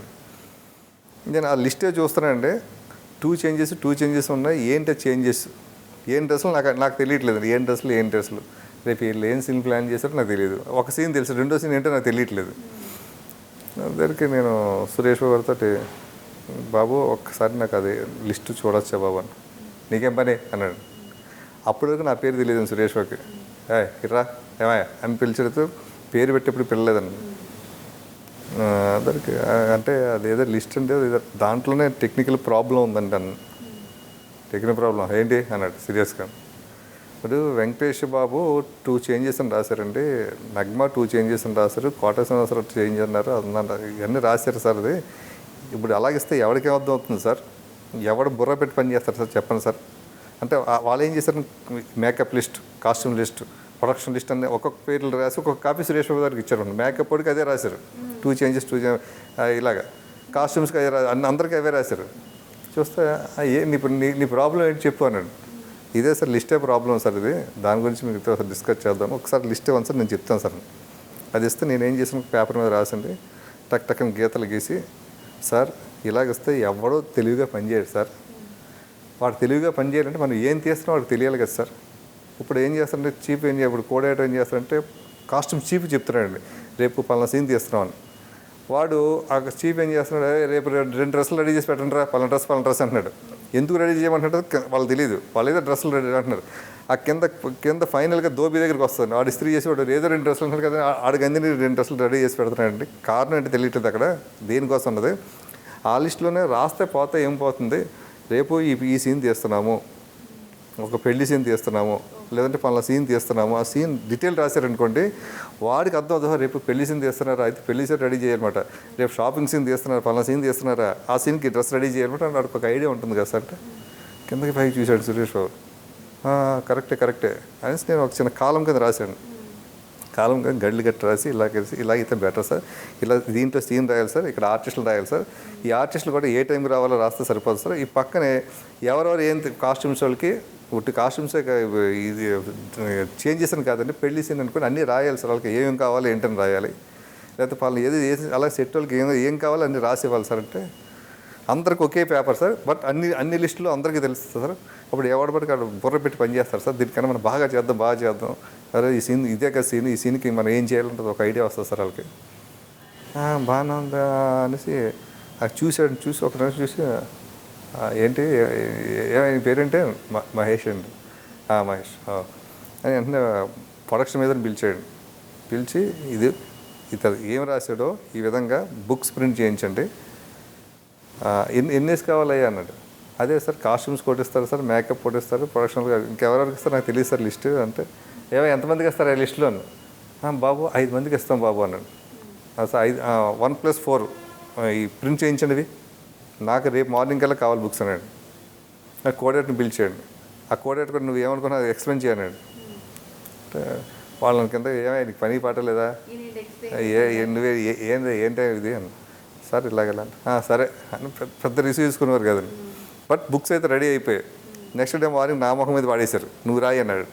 ఎలాగంటే నేను నీట్గా రాసిస్తే డైలీ షూటింగ్ ప్యాకప్ అయ్యే టైంకి మధ్యాహ్నం నా దగ్గర పంపించారు బుక్, నేను రాసిస్తుండేవాడిని. ఆ రైటింగ్ సురేష్ వెళ్ళింది. సురేష్ బాబు చూసి, ఏమే నువ్వు గెస్ట్ హౌస్లో పని ఉంది నీకు అన్నాడు. ఏం పని లేదు సార్, మార్నింగ్ వస్తాను 2 సీన్స్ రాస్తున్నారంటే 2 అవర్స్ పని సార్, ఈవినింగ్ ఒక గంట పని సార్, మిగతా అంతా ఖాళీ కూర్చుంటాం, టీవీ చూడడం, తినడం, పడుకోవడం సార్. నువ్వు రేపు నుంచి లొకేషన్కి వచ్చేసాయి మీ కోరిక తీరింది అంతే. ఇంకా లొకేషన్కి వచ్చామని అంటే ఇంకా వచ్చేసాను, ఇంకా ఇంకా ఇంకా అడ్డుపడిపోయామన్నమాట అండి. కెమెరామెన్ కెమెరా పెట్టుకుని సెట్ డిపార్ట్మెంట్ అది తీయనంటే ఈ కస్టమరేట్లు వెళ్ళి సెట్ డిపార్ట్మెంట్ తీయండిరా కెమెరామెన్ చెప్తున్నాడు కదండి వారండి. నేను చూసి వాడికి ఎందుకు చెప్పడం, వాడి చెప్పడం మనమే చేస్తే తప్పేముందని చెప్పి నేను వెళ్ళి నేను చేసేస్తుండేవాడిని. ఆ లొకేషన్ నాయుడు గారు వచ్చేవారండి. నాయుడు గారు వచ్చి ఎవరు నువ్వు అన్నాడు. నేను ఎవరు అప్పటికే తెలియదు. నాయుడు గారు సురేష్ బాబు పెట్టారండి, ఇలా హర్నాథర్ గారి దగ్గర అసిస్టెంట్గా సురేష్ బాబు గారు పెట్టారు. అక్కడ పని చేసుకో, ఇక్కడే పని చేస్తావు నువ్వు అన్నారు. సరే అసిస్టెంట్గా రమ్మన్నారు. సరే అనేసి అనుకోండి. ఆయన ఆ సినిమా ఏంటంటే సురేష్ బాబు గారి సినిమా, నాయుడు గారి సినిమా కాదండి, అది సూపర్ పోలీస్ సినిమా అన్నది. అప్పుడప్పుడు వచ్చేవాడు, చూసేవాడు, నేను నమస్కారం పెట్టేవాడు, పెద్ద ఇదిగా మాట్లాడేవాడు కదండి నాతో నాయుడు గారు. వెళ్ళిపోయాడండి. సురేష్ బాబు బాగా ఎంకరేజ్ చేసేవాడండి. ఫస్ట్ నెల అయ్యిందండి. నాకు ఫస్ట్ నెల చెప్పాడు, నీకు నెలకు 1000 రూపాయలు ఇస్తాను ఓకేనా అన్నాడు. సరే ఓకే సార్. నేను అప్పుడు బడ్జెట్ వేస్తున్నాను అనమాట. 350 రూపాయలు ఇంటికి పోతుంది, 50 రూపాయలు కరెంట్కి ఇమ్మంటున్నారు, 400 పోతుంది, 600 రూపాయలతో మనం మెయింటైన్ అవ్వాలి ఇంట్లోనూ. 600 రూపాయలు మెయింటైన్ అవ్వాలంటే అప్పుడు పిల్లల్ని స్కూల్లో జాయిన్ చేశాను. 75 రూపాయలు ఫీజు అండి, 150 రూపాయలు వాళ్ళకి పోతుంది.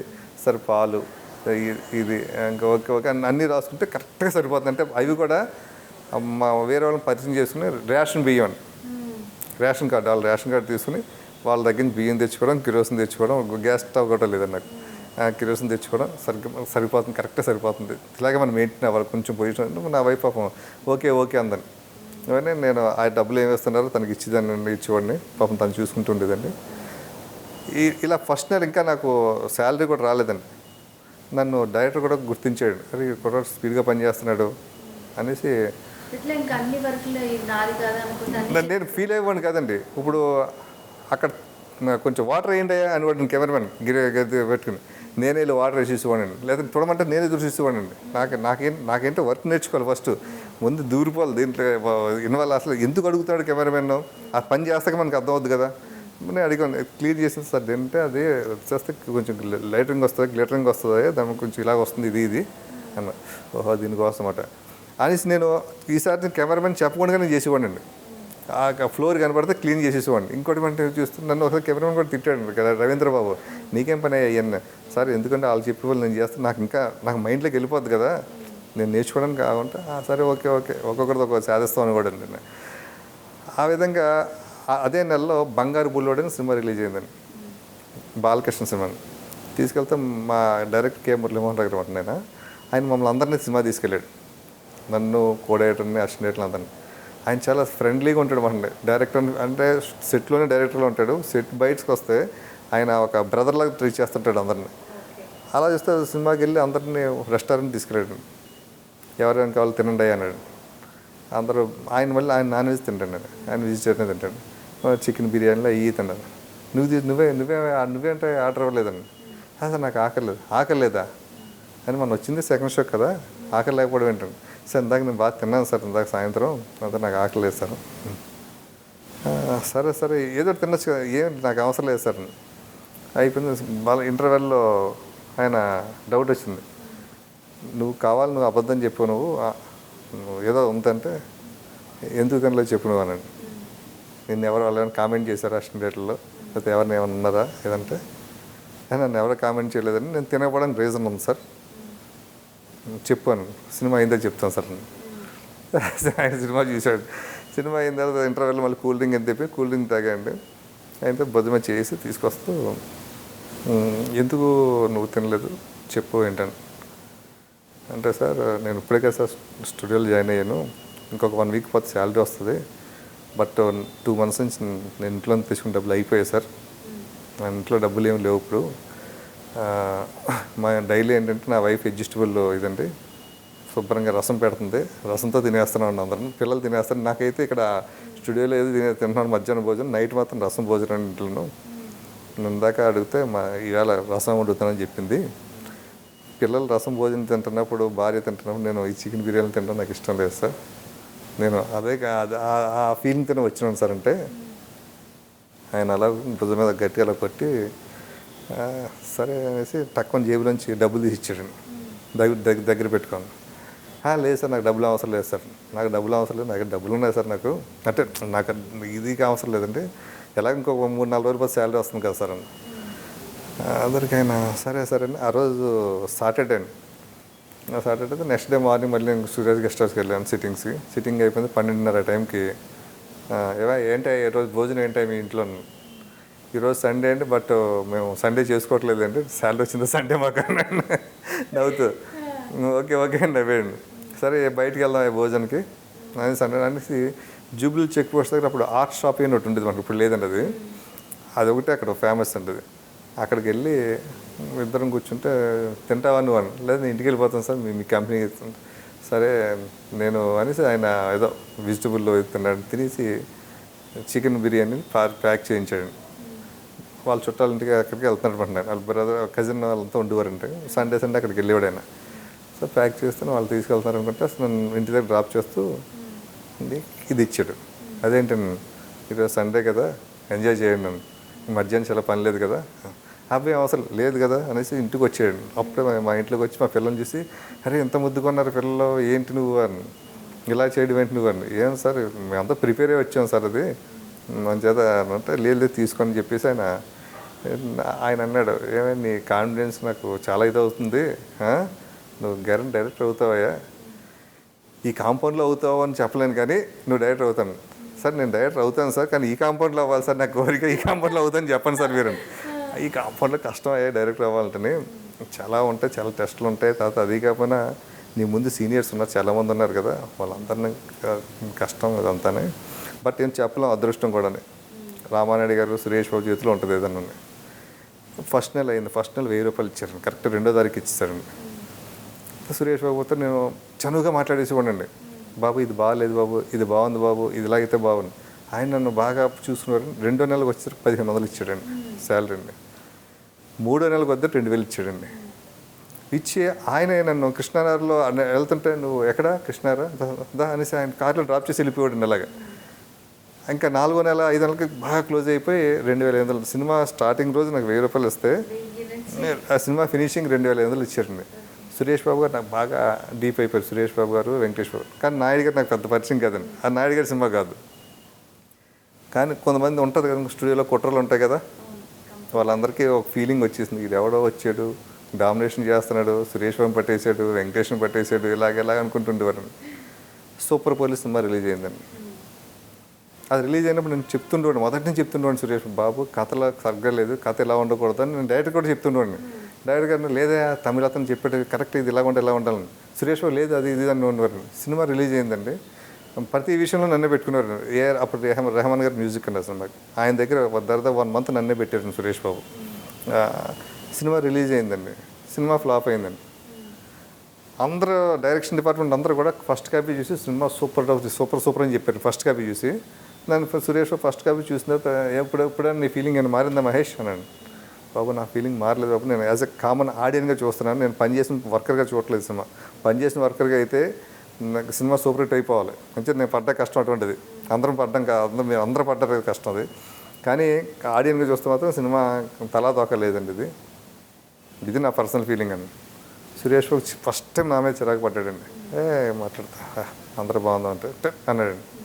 సినిమా రిలీజ్ అయిందండి, cinema report bad report. Suresh Babu కొంచెం అప్సెట్ అయ్యాడండి. నేను వెళ్ళాను స్టూడియోకి వెళ్తే, మహేష్ అదేనయ్యా నువ్వు చెప్పావు కదా, అయ్యే బాగా ఎక్కువ రివ్యూలు కూడా అదే రాశారు, అదే ప్రాబ్లం అదే వచ్చింది, మనం చేసుకోవాల్సిందంటే నేను చెప్తున్నాను కదా సార్, మీరేమో ఒప్పుకునేవారు కాదు, మీరు దానికి స్ట్రక్ అయిపోయారని చెప్పేసి సురేష్ నా డైరెక్టర్ గారు కూడా పెద్ద పట్టించుకునేవారు కాదు, మీ దాంట్లో ఇలాగ అయిపోయింది సార్ సినిమా అంటే.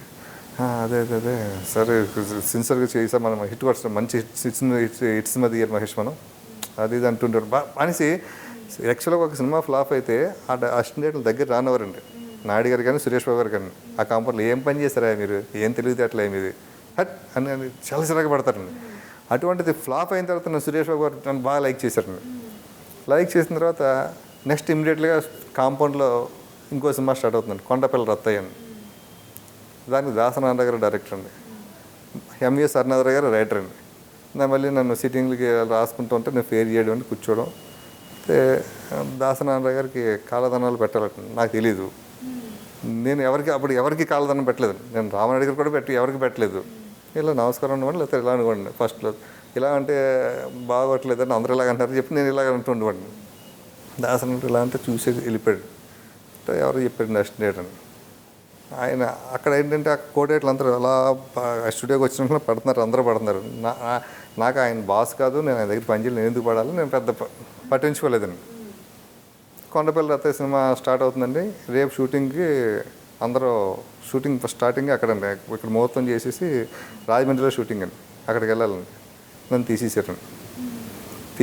నాయుడు గారి దగ్గరికి వెళ్తే వద్దా తర్వాత చూద్దాం, ఆయన డైరెక్టర్ గారు వద్దన్నారు, నీకు కొంచెం ఎక్స్ట్రాలు ఎక్కువ అయ్యా అన్నాడండి. ఎందుకన్నాడు నాకు అర్థం కాలేదండి. నేనేం నాయుడు గారు అండి. అంటే నాయుడు గారిని పొల్యూట్ చేశారు స్టూడియో స్టాఫ్ అండి. ఏం చేద్దంటే నేను మళ్ళీ నాయుడు గారు కూడా క్లోజ్ అయిపోతానేమో సురేష్ బాబు లాగా అనేసి, ఆ కుర్రాడు కొంచెం ఎక్స్ట్రాలు ఎక్కువ అండి, కారు వస్తేనే వస్తాడు, 2 పూటలు నాన్ వెజ్ ఉంటే కానీ పని చేయడు, నాన్ వెజ్ కావాలంటాడు. నేను నాన్ వెజ్ తినగలను కాదండి. ఇలా నెగిటివ్గా చెప్పారండి మేనేజర్లు, సీనియర్ అసిస్టెంట్ డైరెక్టర్లు. వాళ్ళందరూ పని నన్ను తీసేశారు నాయుడు గారు. నాకు చాలా బాధ వేస్తుంది, అదేంటి తీసేసారంటే నన్ను పెట్టుకోవట్లేదు. సరే నేను సురేష్ బాబు గారిని అడిగాను, బాగుంటే అది నాన్ సినిమా అమ్మా, నేను ఎలా చెప్తాను, ఆయన కూడా వద్దన్నాడు కదా డైరెక్టర్ గారు కూడానే. సరే వెయిట్ చేయండి, లేదా బయట ఎక్కడైనా ట్రై చేసుకో, ఈ లోపల మన సినిమా ఏదైనా ఉంటే మళ్ళీ చెప్తాను, నేను నా సినిమా ఏదైనా ఉంటేనే ఈ లోపల బయట ట్రై చేసుకోనండి. మళ్ళీ ఆలోచించండి, నేను బయట ట్రై చేస్తే అక్కడికి వెళ్తే మళ్ళీ వేరే సర్కిల్కి వెళ్ళిపోతాను. బయట ట్రై చేయొద్దు, వెయిట్ చేద్దాం, ఇక్కడే వెయిట్ చేద్దాం. ఏం చేద్దాం, నాకు సురేష్ బాబు గారు నెలకి 2,500 చెప్పిన డబ్బులు ఇచ్చేవాడండి. సినిమా అయిపోయిన తర్వాత ఇంక డబ్బులు లేవండి. అప్పుడు నాకు బ్యాంక్ బ్యాలెన్స్ 10,000 ఉందండి. నేను నెలకు 1,200 ఖర్చు పెట్టుకుంటుండేవాడిని. 10,000 నాకు ఆలోచించాను, నాకు 10 నెలలు పని లేకపోయినా పర్లేదు, మినిమం 6 నెలలు పని లేకపోయినా పర్లేదు, హ్యాపీగా ఉందాం.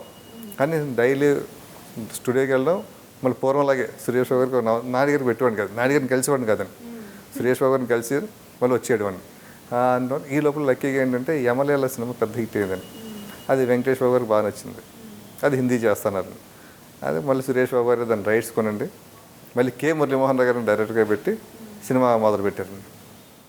నన్ను సురేష్ బాబు గారు సురేష్ బాబు గారి సినిమా అంటే గెస్ట్ హౌస్లో సిట్టింగ్స్ ఉంటాయండి. గెస్ట్ హౌస్లో సిట్టింగ్స్ జరుగుతుండి కే మురళి సేమ్ డైరెక్టర్ గారు అండి, గురువు గారే ఉంటే డైలీ వర్క్ జరుగుతుండేదండి. నేను చేస్తుండేవాడిని. రేపు షూటింగ్ కనుక నాయుడు గారి చేతిలోకి వెళ్ళిందండి ప్రాజెక్ట్. అప్పుడు కొండపల్లి రత్తయ్య సినిమా ఫినిష్ అయిపోయింది, రిలీజ్ అయింది, ఫ్లాప్ అయిపోయిందండి.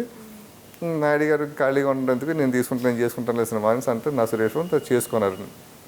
నాయుడు గారు వెళ్తే మళ్ళీ స్టాఫ్ స్టూడియో గెస్ట్ హౌస్ స్టూడియోకి షిఫ్ట్ అయిపోయిందండి. నేను వెళ్తే అందరూ నాయుడు గారిని కలుస్తున్నారు. నువ్వెవరు అన్నాడు నన్ను చూసి. ఇదేంటి నువ్వెవరు అంటారేంటి నన్ను నాయుడు గారు, నేను సూపర్ బోల్ సినిమా పని చేశాను, ఒక 4 రోజులేమో కొండపల్లి రత్తయ్య స్క్రిప్ట్ వరకు పని చేశాను. సార్ నేనంటే మహేష్ అండి, మన సూపర్ బోల్. అబ్బో నువ్వా, వద్దులేవా ఈ సినిమాకి అన్నాడు. ఇలాగనండి, వద్దులేవా ఈ సినిమాకి, నువ్వు వద్దు, ఉన్న 6 రోజులు స్టాఫ్ ఉన్నారు, తర్వాత చూద్దాం, ఈ సినిమాకి వదిలేసి వెళ్ళిపోవు నువ్వు అని. ఈ సినిమాకి వెళ్తే ఇదేంటి ఇలాగనేసి అసలు భూమి బదులైనట్టు అయిందండి నాకు ఒకేసారి. నేను ఆ సినిమాకి చాలా వర్క్ చేశాను, అంటే స్క్రిప్ట్ వర్క్, అంటే కాస్ట్యూమ్స్ ఏం చేయాలి, మొత్తం పేపర్ వర్క్ అంతా నేను చేసి డైరెక్టర్ గారికి ఇచ్చా. నేను డైరెక్టర్ గారు అలాగన్నాడా, సురేష్ బాబుతో మాట్లాడాను. నిన్న బాబు గారి దగ్గరికి వెళ్ళా, సురేష్ బాబు గారి దగ్గరికి. బాబు ఇలా అంటే నేనేం చేయను, మా నాన్నకేం చెప్పలేను, నేను నాన్న సినిమా కదా సార్, నాన్నే మళ్ళీ ఒకసారి కళ్ళు టచ్లోకి వెళ్ళు, లేకపోతే వెంకటేష్ బాబుని అడిగాను. సరే వెంకటేష్ బాబు అంటే మరి వెంకటేష్ బాబు గారు సురేష్ బాబుకి చెప్పలేనిది వెంకటేష్ బాబు గారు ఏం చెప్తారు, ఇంకా నేను కలలేదండి. ఎందుకు డైరెక్టర్ కదా కెప్టెన్, డైరెక్టర్ గారిని పట్టుకుందాం. సార్ ఇప్పుడు నా దగ్గర డబ్బులు ₹1 లేదు, ఇప్పుడు నేను కొంచెం కష్టాల్లోకి వెళ్ళిపోతాను, మళ్ళీ దారుణమైన కష్టాల్లోకి వెళ్ళిపోతా, శుభ్రంగా హ్యాపీగా పని చేసిన బాగానే ఉన్నాను అది ఇది అనుకుంటే మళ్ళీ ఈ ట్విస్ట్ ఏదో వచ్చింది, మీరే నన్ను ఆదుకోవాలి, మీరే నన్ను పెట్టుకోవాలి అసిస్టెంట్ డైరెక్టర్ కింద. మీకు ఆ మాత్రం పవర్స్ లేకుండా ఎలా ఉంటాయి సార్, డైరెక్టర్ కదా సార్, అది మీ కాంపౌండ్ డైరెక్టర్ కదా అంటే. సర్లే అయ్యా, అయితే రేపు మార్నింగ్ వచ్చేసే స్టూడియోకి నా దగ్గర రా, నేను ఇద్దరికి స్టూడియోకి వెళ్దాం. సార్ నేను పొద్దుటే గెస్ట్ హౌస్కి వెళ్ళిపోయింది, ఆ కంచి ఆయనతో పాటు స్టూడియోకి వెళ్ళాను. ముహూర్తం క్లాప్ అయిపోయిందండి, షూటింగ్ స్టార్ట్ అయిందండి. నాయుడు గారు అలా చైర్ వేసి కూర్చున్నారు, వాటిని కూర్చుంటే ప్రొడక్షన్ మీద ఉన్నాడు, అందరూ చూస్తున్నారు. నాయుడు గారు అలా విష్ చేస్తే చూసి చూడండి పోయాడు నాయుడు గారు. సార్ మళ్ళీ వెళ్తే ఆ కుర్రాడు ఏంటి చేతిలో ఏదో బుక్ ఉందో ఎవరో అన్నాను. అది అసిస్టెంట్ అండి. వద్దని చెప్పు. ఎవరు పెట్టుకున్నారు అతను? నన్ను ఎవరు పెట్టుకున్నారు మేనేజర్కి తెలిసింది. అతను వచ్చి నిన్ను ఎవరు పెట్టుకున్నారా ఎక్కడ అన్నాడు. డైరెక్టర్ గారు పెట్టుకున్నారు. నాయుడు గారు వెళ్ళిపోమంటారు, వద్దన్నారు. నేను వెళ్ళనమ్మా అలాగా. నన్ను డైరెక్టర్ గారు వెళ్ళిపోమంటే వెళ్ళిపోతా. నాయుడు గారు నాకు బాస్ కాదు, డైరెక్టర్ గారు బాస్ నాకు. నేను డైరెక్టర్ గారు అసిస్టెంట్ నన్ను. అటు వెళ్ళి ఏం చెప్పాడు తెలియదండి. నాయుడు గారు సీరియస్గా కొంచెం కూర్చుని తర్వాత వెళ్ళిపోయాడు. వెళ్ళిపోతే మళ్ళీ బ్రేక్ టైం, లంచ్ బ్రేక్ ఉంటుంది కదా, ఆ బ్రేక్లో భోజనాలకు వెళ్తుంటే ఆ మేనేజర్ వచ్చి నువ్వు ఇక్కడ భోజనం చేయకూడదు, స్టూడియోలో భోజనం చేయొద్దు నువ్వు అన్నాడు. ఆ మాట డైరెక్టర్ ఉన్నారు. నేనేమన్నా అంటానేమంటున్నాను. ఆయన వచ్చి మేనేజర్ కారు ఒకటి ఇవ్వాలి అన్నాడు. కారు ఇచ్చాడు. నన్ను ఎక్కించి ఇద్దరం బయటకు వచ్చి ఇద్దరం భోజనం చేసాను. బయట హోటల్లోకి వచ్చాను. భోజనం చేసి మళ్ళీ లొకేషన్కి వెళ్ళిపోయాను. లొకేషన్కి వెళ్ళిపోయి నిన్ను ఎవడనేదంటే నువ్వు నాకు చెప్పబోయా, నువ్వు నా దగ్గర పని చేస్తున్నావు, ఈ సినిమా పని చేస్తున్నావు, మేము వరి అవ్వక. సరే ఓకే సార్, నాకు అది చాలు సార్. మళ్ళీ 3 గంటలు నాయుడు గారు వచ్చారు, చూశారు. వస్తే మేనేజర్ వచ్చాడు. వచ్చి మళ్ళీ డైరెక్టర్ దగ్గర సార్ అతన్ని వెళ్ళిపోమంటున్నారు సార్ నాయుడు గారు, కొంచెం పంపించండి సార్ అతన్ని. ఈయన కోపం వచ్చింది. ఎవడెవరా నువ్వు నాకు చెప్పేది, నా అసిస్టెంట్ ఎవడెవరా పంపించేసరికి చెప్పు, నాయుడు గారు చెప్పు, నా అసిస్టెంట్ అని చెప్పు అని సీరియస్గా అతనితో సీరియస్గా నాయుడు మాట్లాడే క్యాల్కులేటర్ నాయుడు గారు దూరం నుంచి చూస్తున్నారని వీడు వెళ్ళి మళ్ళీ చెప్పాడు నాయుడు గారికి. నాయుడు గారు ఇంకా సైలెంట్గా ఉన్నారండి. నాతో మాట్లాడేవారు కదండి. ఫస్ట్ నెలండి శాలరీ ఇవ్వలేదండి, వాళ్ళే ఇచ్చారండి. డైరెక్ట్ గారు ఇచ్చేవారండి. 2,500 శాలరీ ఇచ్చారండి. 2వ నెలండి శాలరీ ఇవ్వలేదండి. విష్ చేసేవాడు కదండి. నేను విష్ చేసిన కూడా మొహం పక్క పెట్టేవారు నాయుడు గారు. నేను విష్ చేసేవాడు కదండి. ఆయన పై చేయను మనకెందుకు అనేసి నా పని నేను చేసుకుంటుండేవాడిని. బట్ నన్ను అబ్జర్వ్ చేస్తుండేవాడండి. నేను ఏం పని చేస్తానో చూస్తుండేవాడండి. 3వ నెల అయిందండి, శాలరీ ఇవ్వలేదండి. సినిమా ఆల్మోస్ట్ అయిపోయిందండి, ఇంకొక చిన్న షెడ్యూల్ బ్యాలెన్స్ ఉంది. ఆ రోజు సాయంత్రం 4 గంటలకి తొందరగా ఫినిష్ అయిందండి షెడ్యూల్. ఆ రోజు వెళ్తే డైరెక్టర్ గారు అన్నారు, ఏమై రేపటితో షెడ్యూల్ అయిపోతుంది, నేను రేపు ఎల్లుండి మార్నింగ్ బాంబే వెళ్తున్నాను, వెంకటేష్కి ఇంకెన్ని కాస్ట్యూమ్స్ కావాలి, ఎవరెవరికి ఏం కావాలో ఒక లిస్ట్ రాసి ఇచ్చేసాను నాకు మహేష్ అంటే. సరే సార్ అనేసి నేను ప్యాకప్ అయిపోయిన తర్వాత పైన స్టూడియోకి వచ్చేసాను. స్టూడియో కాస్ట్యూమ్స్ రూమ్ ఒకటి ఉంటుంది, గొడవ ఉంటుంది. ఆ గొడవలోకి వచ్చి ఎన్ని వాడాం, ఎన్ని వాడలేదు, వాడిని ఏ సీన్లు పని చేస్తాం కూర్చొని రాసుకుంటున్నాను. నేను ఒక కాస్ట్యూమ్స్ అసిస్టెంట్ పెట్టుకున్నాను. స్టూడియో 8 గంటలకి అందరూ వెళ్ళిపోతారండి. 6-7 గంటలకు వెళ్ళిపోయారు అందరు. నేను 8 గంటలకు నాయుడు గారు వెళ్తూ పైకి ఒక రౌండ్ వేస్తారండి. నేను ఆయన పైకి వెళ్తే పైన లైట్ వెలుగుతుంది అంటే అని ఎవరో లేరు స్టూడియోలో, పైన మాత్రం లైట్ వెలుగుతుంది అని సెక్యూరిటీని పెట్టుకుని ఒక కర్ర చేత్తో పట్టుకుని పైకి వచ్చారు వంట. అలాగా మేము డోర్ వేస్తుందండి. అలాగే టక్ టక్ డోర్ కొడతారు. డోర్ కొడతారు. ఎదురు నేను నన్ను చూడగానే కోపం, ఏం పని ఇక్కడ నీకు, ఏం పని ఇక్కడ, ఏం చేస్తారు సార్? ఇలాగా కాస్ట్యూమ్స్ లిస్ట్ రాయమన్నారు సార్ డైరెక్టర్ గారు. రాస్తున్నాను సార్, ఇంకా కాస్ట్యూమ్స్ కూడా ఉన్నారు సార్. దేనికని ఇంకా రేపు కొంటా అన్నారు సార్. వేస్ట్కి కంపెనీకి వేస్ట్ చేయడం ఎందుకు, ఎక్స్ట్రా డ్రెస్సులు కొని ఎన్ని ఉన్నాయి రాస్తే బెటర్ కదా అన్నారు సార్. కంపెనీ కోసం పని చేయమన్నారు సార్, దానికోసం పని చేస్తాను సార్, లేదంటే నా ప్యాకప్ అయిపోతే నేను వెళ్ళిపోతుంది సార్, నా డ్యూటీ కాదు సార్ ఇది. ఇంకేం టైం పడుతుంది, ఇంకో 10 నిమిషాలు పడుతుంది సార్. సరే అనేసి ఆయన 10 నిమిషాల కింద ఉన్నారు, కార్లో కూర్చున్నారు. ప్యాకప్ అయిపోయిన తర్వాత రాసి వెళ్తే సార్ అయిపోయింది సార్, పని అయిపోయింది సార్, వెళ్ళిపోతాను సార్. నేను వెళ్ళిపోయాను. నెక్స్ట్ డే లొకేషన్కి వచ్చాడు. నేను సీరియస్గా చూస్తున్నాడండి. పిలిచాడు. ఇప్పుడు ఎన్ని రోజులు షూటింగ్ చేసామయ్యా అన్నాడు. నా దగ్గర ఎప్పుడు ఈ బుక్ ఉంటుంది, మొదటి నుంచే మాట్లాడి ఈ బుక్లో నేను రాసుకుంటా, ఈరోజు ఏం చేశాను, ఈరోజు ఎంత షూటింగ్ అయింది, ఏమైంది అని ఒక లిస్ట్ ఉంటుంది అందులాగా. సార్ ఇప్పుడు వచ్చి 70 రోజులు షూటింగ్ చేసాం సార్. ఎన్ని కాల్ షీట్లు అయ్యాయండి, ఆ రిపోర్ట్లు నేను రాసుకుంటుండేవాడు. ఇన్ని కాల్ షీట్లు అయ్యాయి సార్. ఎంత ఎక్స్పోర్ట్ చేసాం ఫిల్మ్ అన్నాడు. ఇంత చేసాం సార్. అవన్నీ కోడేటర్ చెప్పాలండి. నాది అసిస్టెంట్ రేంజ్ అండి. ఆ కోడేటర్ టెన్షన్ అవుతాడు అనమాట. నేను ఏంటి ఒక్క డైరెక్టర్ గారు కూడా చూస్తున్నారు, ఏంటి ఇలా అడుగుతున్నాడు. నేను ఏది అడిగిన టక్క, అసలు ఒక్క సెకండ్ గ్యాప్ ఇవ్వలేదు, టక్క చెప్తుండేవాడిని. దాంట్లో కొన్ని రైట్లు ఉన్నాయి, కొన్ని రాంగ్లు కూడా ఉన్నాయండి. కానీ ఎందుకు చెప్పాలి కదా, టక్క చెప్తుంటే ఆయన తగ్గిపోయి కూర్చున్నట్టు అలాగా కూర్చుని సరే పని చేసుకోవాలని వాయిస్ కూల్ అయిపోయాను. పని చేసుకుంటున్నాను. క్యాషియర్ వచ్చాడండి, రమేష్ అని క్యాషియర్. చెక్కు తీసుకొచ్చి వచ్చాడు. వచ్చి 2,500 చెక్ ఇచ్చాడండి. దేనికని, నాయుడు గారు శాలరీ ఇమ్మన్నారని. నేను తీసుకున్నాను చెప్పి నాయుడు గారికి అన్నాను. అన్నాను ఇస్తే నాకు 3 నెలల శాలరీ ఇమ్మను, 7,500. నేను డైరెక్టర్ బాకీ ఉన్నాను, ఆయనకి ఇచ్చేస్తా. నువ్వు 2,500 ఇచ్చావనుకో నాకు ఉపయోగం లేదు, నాకు డైరెక్టర్ ఇస్తున్నారు కాబట్టి నేను ఫ్రీగా పనిచేస్తాను కంపెనీకి. డైరెక్టర్ ఇస్తున్నారు కదా, ఆయన చూసుకుంటాడు కదా, నాకు అవసరం లేదు, నాకు ఇస్తే 7,500 ఇవ్వాలి. అందరికీ సరే అని వెళ్ళిపోయాడండి. ఇదంతా దూరం నుంచి డైరెక్ట్గా చూస్తున్నారు. నన్ను పిలిచారు, ఏం మాట్లాడారు నాయుడు గారు అంటే, ఇలా మాట్లాడారు సార్. సార్ చెక్ ఇచ్చారు సార్ అంటే, తీసుకున్నావా? నీకేం పిచ్చా ఏంటయ్యా నీకు? తీసుకోవాలి కదా. నాయుడు గారు ఇంప్రెస్ అయ్యారయ్యా నేను ఇప్పుడు చూసి.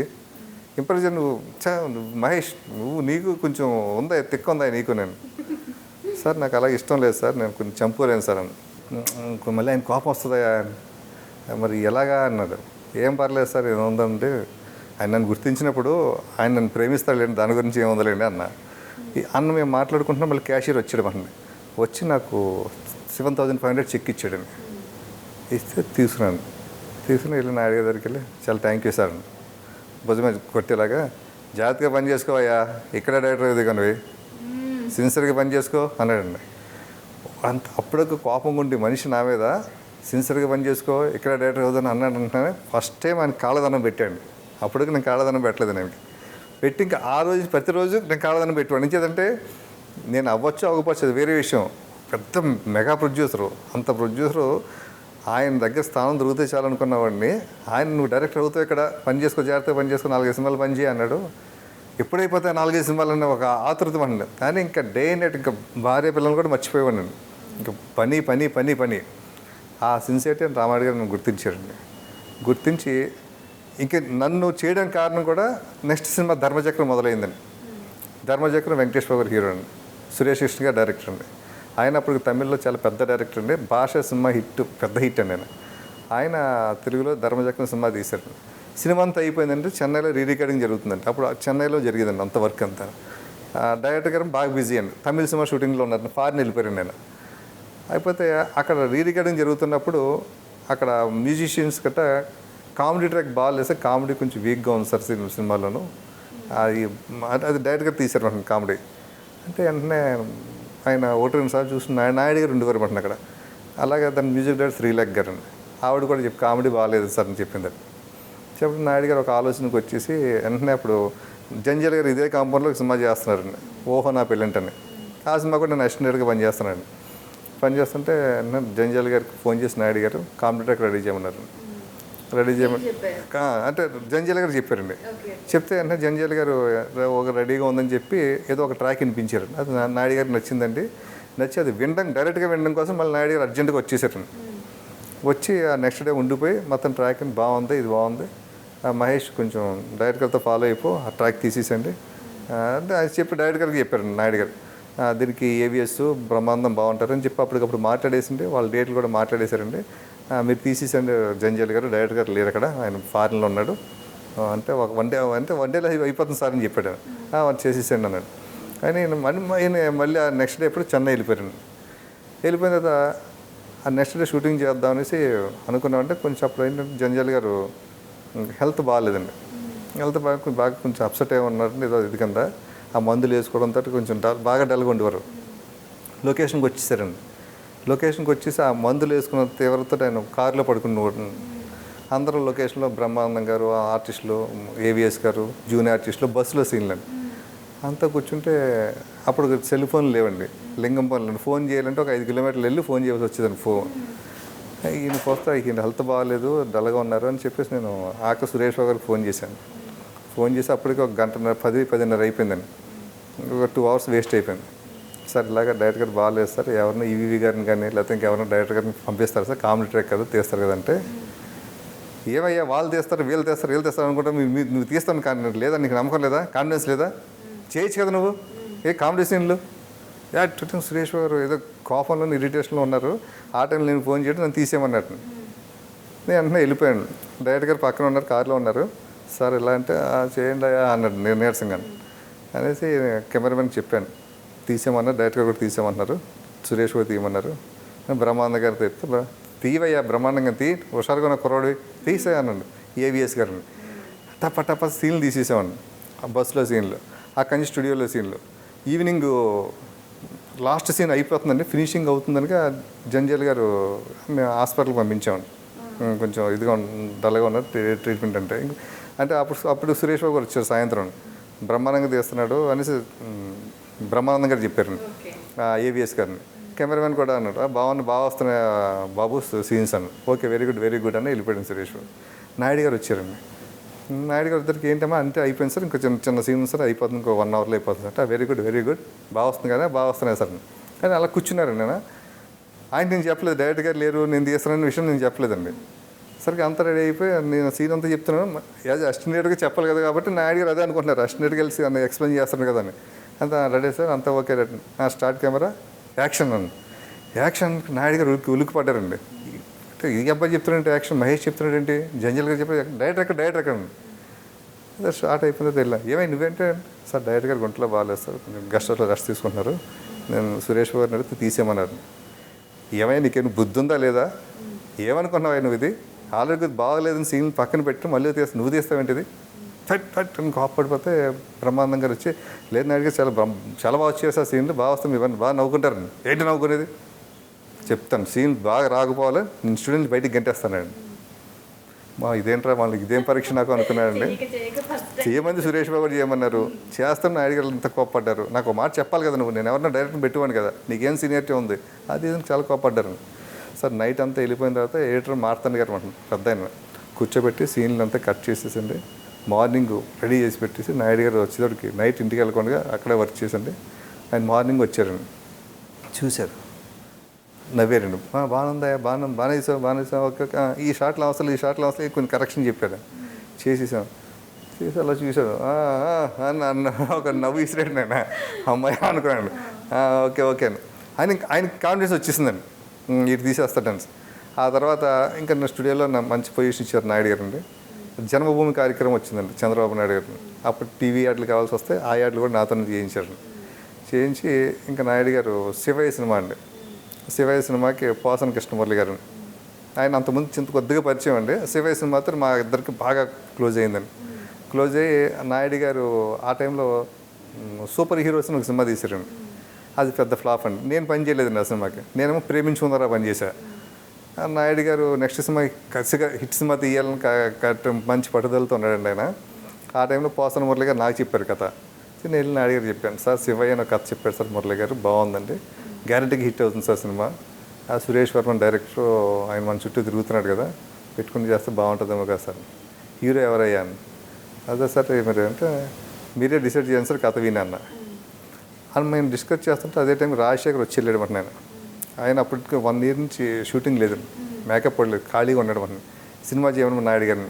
ఆయనే డబ్బు పెట్టుబడి పెడతాడు నాయుడు గారికి, నేనే ఇస్తాను సార్, అందరికి నాకు బ్యాడ్ వేసేసారు, షూటింగ్ లేట్గా వస్తాడు, అలాగ వస్తాడు ఇలాగ వస్తాడని, నేనే డబ్బు ఇస్తాను, నాతో సినిమా చేయండి సార్ అంటే అతను సిన్సియరిటీ నాయుడు గారికి నచ్చింది, వద్దు నేనే తీస్తాను ఈ సినిమా, నువ్వు టైంకి వచ్చేసానని. శివయ్య సినిమా అండి, ఆ శివయ్య మొత్తం నేను ఎంత కష్టపడ్డాను నాయుడు గారికి చూశారండి. అంటే సురేష్ వర్మ డైరెక్టర్ అండి, కానీ అంటే ఆ సినిమా ప్రొడక్షన్ మీద పని కూడా నేనే చేసిన మాట సినిమాను. ఆ సినిమా పెద్ద హిట్ అయిందండి. హిట్ అవ్వగా నాయుడు గారు వెంటనే ప్రెస్ మీట్లో అనౌన్స్ చేశారు, నెక్స్ట్ మా కాంపౌండర్ డైరెక్టర్ మహేష్ అండ్ నా పేరు యాక్చువల్గా మహేష్ చంద్ర అండి.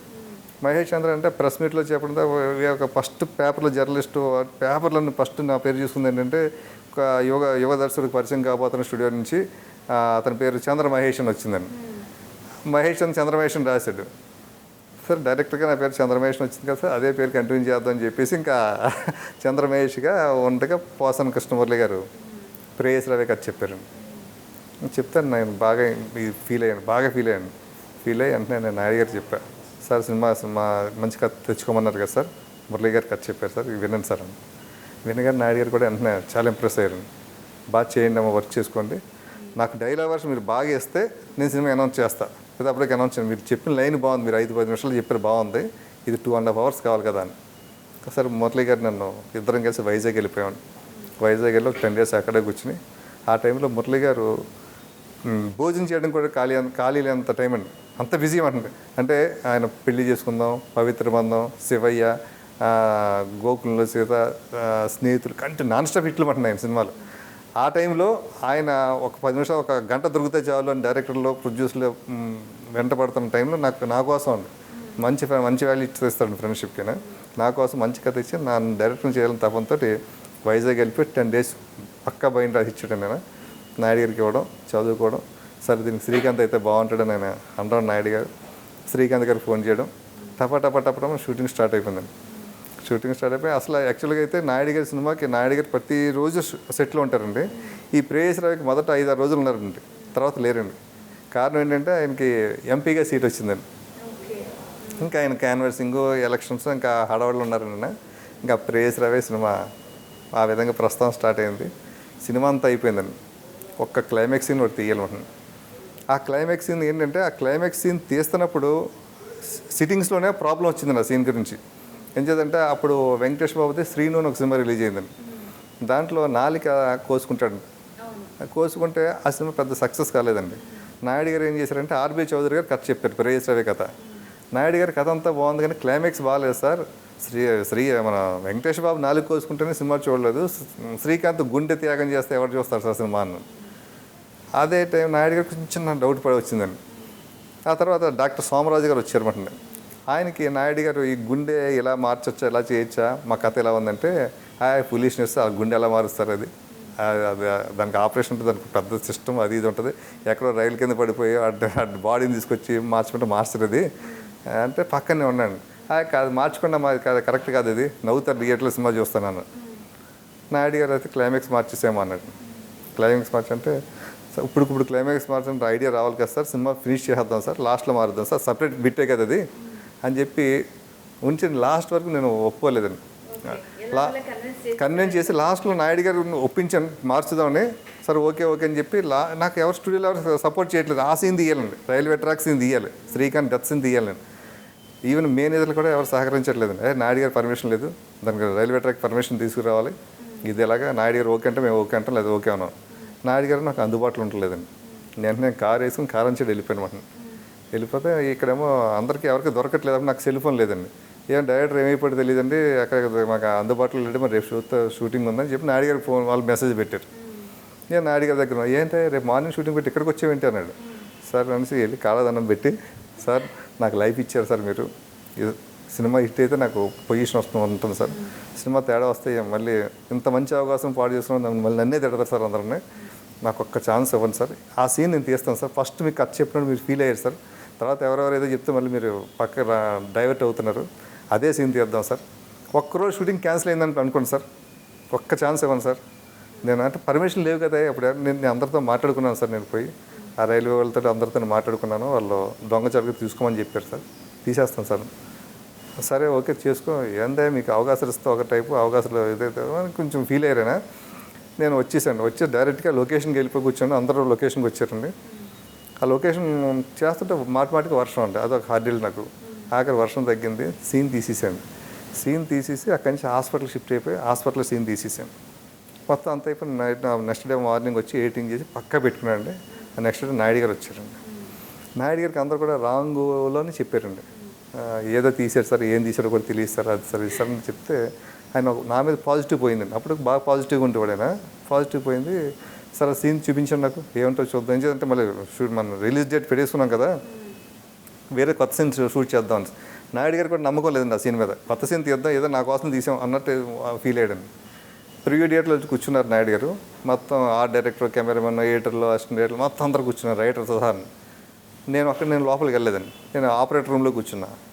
సీన్ ఏమంటే మేమేం చేసామంటే ఆ ఒక్క సీనే కాబట్టి రీల్ ఆర్డర్లో వేసేసామండి. ఆ రీల్ బిగినింగ్ ఒక సీన్ వస్తుంది, దాని లీడ్ సీన్, ఈ సీన్కి లీడ్ సీన్ వస్తుందండి.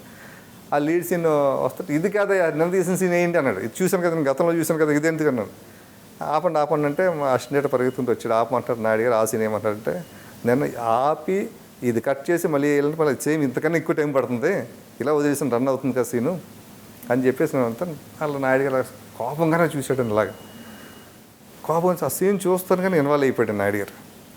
మళ్ళీ ఏమన్నాడండి, మళ్ళీ వేసాను వస్తే మళ్ళీ వేస్తే సీరియస్గా కూర్చున్నాడు, అందరూ లేచి నిలబడి చూస్తున్నారు. నన్ను రమ్మన్నాడు, వెళ్ళగానే ఇలా చేయించి సెకండ్ ఇచ్చాడు, సూపర్గా తీసావయ్యా, వాయిస్ లేదు, డైలాగ్ లేదు, వినపట్టలేదు, రికార్డింగ్ లేదు, ఏమీ లేకపోయినా కూడా ఒక రకమైన ఫీలింగ్ వచ్చి కళ్ళ నీళ్ళు వచ్చేసాయి నాకు, నువ్వు అద్భుతంగా తీసావు మహేష్, కీప్ ఇట్ అప్, ఇదే ఇంకా రెండో థాట్ లేదు. వెంటనే శ్రీలేఖని పిలిపించండి, దీన్ని గ్యాస్కి రికార్డింగ్ చేసేసండి, మళ్ళీ నేను నెక్స్ట్ వీక్ వస్తాను, అప్పుడు మొత్తం అన్ని రెడీ చేసేసినాను. ఆ విధంగా అంటే అందరూ ఒప్పుకోలేని సీన్ అండి. ఆ థియేటర్కి వెళ్ళాను. థియేటర్లో నాకు పేరు తీసుకొచ్చింది కూడా ఆ సీన్ అండి.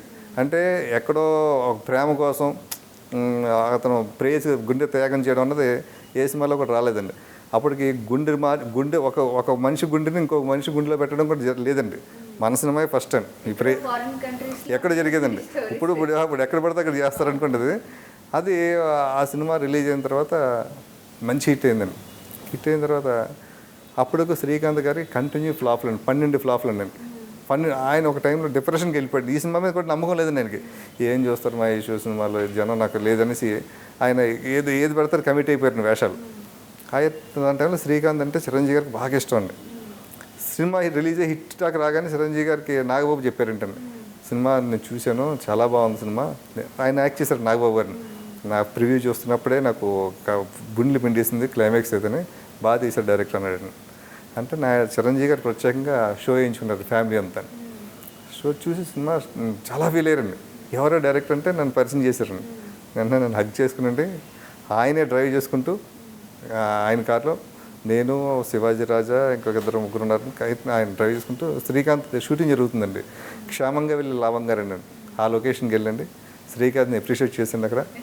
ఆ నైట్ షూటింగ్ ప్యాకప్ అవగానే మా అందరికీ చిరంజీవి గారి ఇంట్లో చిన్న గెట్ టుగెదర్ లాగా ఇచ్చారు మన శ్రీకాంత్ గారు, నేను, ప్రకాష్ రాజ్ గారు, రాజేంద్ర ప్రసాద్ గారు అందరూ కూడా సినిమా గురించి మాట్లాడాను. అందరూ నెక్స్ట్ డే అందరూ సినిమా చూశారండి. అలా ప్రేయసి రావే అయిన తర్వాత చిరంజీవి గారు నాతో సినిమా చేద్దాం అన్నారు. కథ రెడీ చేయ మహేష్ అన్నారు.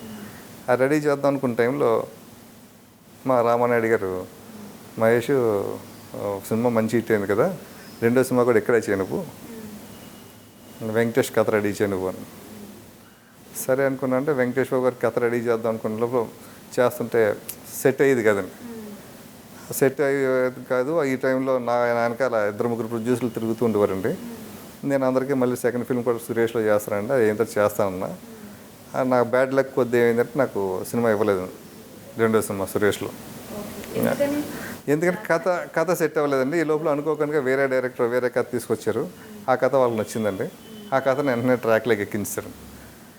ఇప్పుడు నాకు సినిమా లేదండి. నేను వెనక్కి తిరిగి చూస్తే నా వెనకాల ఒక ప్రొడ్యూసర్ లేడండి, ఒక హీరో లేడు, నేను అడిగిన వాళ్ళు లేరండి. సరే ఇంకా నేను ఎవరిని అడగాలో తెలియని పొజిషన్ ఉంటే శ్రీహరి నా దగ్గరికి వచ్చాడు. వచ్చి పోసాన మురళి ఒక లైన్ చెప్పాడు, బాగుంది, నువ్వైతే బాగుంటుందని మురళి కూడా అన్నాడు, నాతో సినిమా చేయొచ్చు కదా అని. సార్ నాకు కసి పెరిగిందండి. కసి సార్ ఏమన్నా శ్రీహరి అయితే ఏముంది, యాక్టర్ కదా ఆయన కూడా, తీద్దాం ఆయనతో సినిమా తీద్దాం అని చెప్పేసి అయోధ్యరామే సినిమా చేశాను అనమాట. అది శ్రీహరి గారి కెరీర్లో ఫస్ట్ 100 days ఫిల్మ్ అండి. ఫస్ట్ టైం డ్యూయల్ క్యారెక్టర్ చేశాడు శ్రీహరి గారు. ఆయన కెరీర్లోనే ఫస్ట్ 100 days ఫిల్మ్ అండి. ఆయనే ప్రొడ్యూసర్ అండి. ఆ సినిమాకి ఆ రోజు 2000లో 1,40,00,000 టేబుల్ ప్రాఫిట్ వచ్చిందండి. ఆ డబ్బుతో కొన్న ఇల్లు ఇప్పుడు శ్రీహరి గారు ఉంటున్న ఇల్లు అండి. ఆ ఇల్లు అండి ఏమండి. ఆ సినిమాకి నంది కోట శ్రీనివాసరావుకి బెస్ట్ విలన్గా నంది అవార్డు వచ్చిందండి. ఆ సినిమా మంచి హిట్ అయిందండి. హిట్ అయిన తర్వాత ఏమైందంటే నాకు మళ్ళీ వెంటనే బెల్లంకొండ సురేష్ గారు సినిమా ఇచ్చారు. ఆయన ఇక్కడ అప్పుడు నేను ఆర్టిస్టులకి అప్పుడు పేమెంట్లు ఎలా ఉండేవి అంటే సినిమాకి ఎంత ఉండేది, ఒకప్పుడు ఉండేదండి సినిమాకి ఎంత, ఇప్పుడు రోజు లెక్కన అయిపోయిందండి. సాయి షిండే గారు, కోట గారు, బ్రహ్మానందం గారు, వీళ్ళందరూ ఎంఎస్ నారాయణ గారు, వీళ్ళందరూ పెద్ద ఆర్టిస్టులు, అందరూ డైలీ పేమెంట్ ఆర్టిస్టులు అండి. ఈ పేమెంట్ ఆర్టిస్టులు ఈయన లొకేషన్కి వచ్చి భాగ్యరాజ గారు ఆ లొకేషన్ కూర్చుని ఆ లొకేషన్ చూసుకుంటూ లొకేషన్ సీన్ రాసేవారండి. ఆయన సీన్ రాసిచ్చేసరికి మధ్యాహ్నం 1-2 అయ్యేదండి. దాన్ని ట్రాన్స్లేషన్ చేసి మళ్ళీ తెలుగుకి అనువేదంలో ఆయన రాసిన యాస్టికి రాస్తే తమిళ్ నా సొంత సినిమా అండి అది, లవ్ ఇన్ హైదరాబాద్ అని ఒక సినిమా అండి. ఆ సినిమాకి ఇలా నేను ఒక 50 రోజుల్లో తీద్దాం అనుకున్న సినిమాని 100 రోజులు అయిపోయిందండి. మొత్తం సినిమా ప్రాజెక్ట్ స్టార్ట్ చేసిన దగ్గర రిలీజ్గా 6 నెలలు అనుకున్న సినిమా 3 సంవత్సరాలు పట్టిందండి. 3 సంవత్సరాలు పట్టిందండి. తీసుకున్న ఫైనాన్స్లు పెరిగిపోయింది. ఇంకా అప్పుల వాళ్ళు అంతా తిరగడం, అంతా రకరకాల అమ్మడం, నాకు ఎదటోళ్ళని ఏలుకు చూపించుకోవడం, అడిగించుకోవడం నాకు ఇష్టం లేదండి. శుభ్రం బ్రహ్మాండం ఇల్లు కొనుక్కున్నానండి. సరే ఎందుకు మరి నా వైఫ్తో చెప్పా, వీళ్ళంతా మా అప్పుల తిరుగుతారు మాటిమాటికనే, మనకంటే వెళ్ళిపోదాం సార్, నాకు కూడా ఇంట్లోకి వచ్చిన దగ్గర నుంచి కొంచెం ఎందుకు అనిపిస్తుంది అంటే, సార్ నీ ఇష్టం అందని. అంటే సరిగ్గా ఇల్లు అమ్మేసి అంటే చాలా వరకు అప్పులు తీర్చేసి అందరికి ఆ సినిమా రిలీజ్ అనుకున్న ఏమైందంటే పార్ట్నర్స్ ఉన్నారు, నాకు ఒక 3 పార్ట్నర్లు ఉన్నారు. ముగ్గురు పార్ట్నర్లు కూడా ఒకడు మించినోడు ఒకడు మాటండి, మహాముదుర్లు మాటండి. పెట్టింది ఇంత, హడావాడు ఇంత మాటండి. ముగ్గురు కలిసి వాళ్ళ సినిమా అంతా అయిపోయిన తర్వాత, సినిమా అంతా రిలీజ్ అనుకున్న టైంలో చదలవాడి శ్రీనివాసరావు గారిని ఆయన సినిమా బాగా నచ్చిందండి. ఆయన మాకు అప్పుడు ఆ సినిమా 3 కోట్లు అయిందండి. ఆ 3 కోట్లు ఆయన ఇచ్చేస్తున్నారు. నాకు ఇచ్చేసిన సినిమా అన్నారు.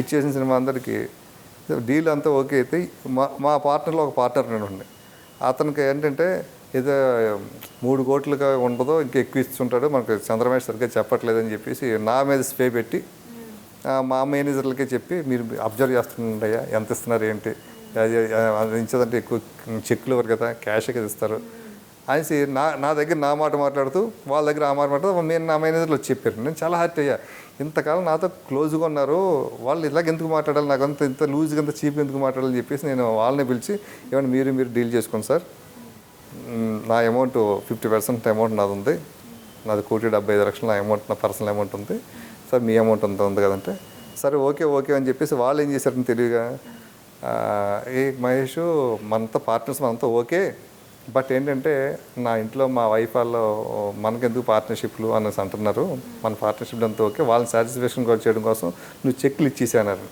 ముగ్గురు మూడు పాతికలు అంత ఇచ్చారు, మనం 20 లక్షలు చెక్కులు తీసేసుకున్నారు.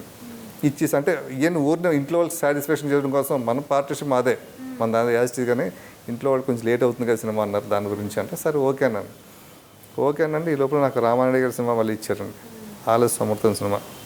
సరే ఆ టైం అది ఆలస్య అమృతం రిలీజ్ అయిపోయింది, నిఖిల్ హీరోని, అది రిలీజ్ అయినండి, ఇది రిలీజ్ చేద్దాం నేను నాయుడు గారు అనుకున్నాను, నాయుడు గారు రిలీజ్ చేసి పెడతాను సినిమాని అనుకున్న టైంకి నాకు వెళ్ళగానే ఈ చెక్కులు తీసుకుని కోర్టు నోటీసులు పంపించారండి. నాకు తెలియదండి కోర్టు నోటీస్ కూడా, నాకు నేను లేనప్పుడు నా ఇంటికి వచ్చి సంతకాలు పిల్లలు పెట్టారండి, నాకు ఏవో ఫ్యాన్స్ దగ్గర నుంచి ఫ్రెండ్స్ దగ్గర లెటర్లు వస్తుంటాయి కదండి, అలాగనుకుని పక్కన పడేశారు. నేను 40 days అవుట్డోర్ షూటింగ్లో ఉన్నాను.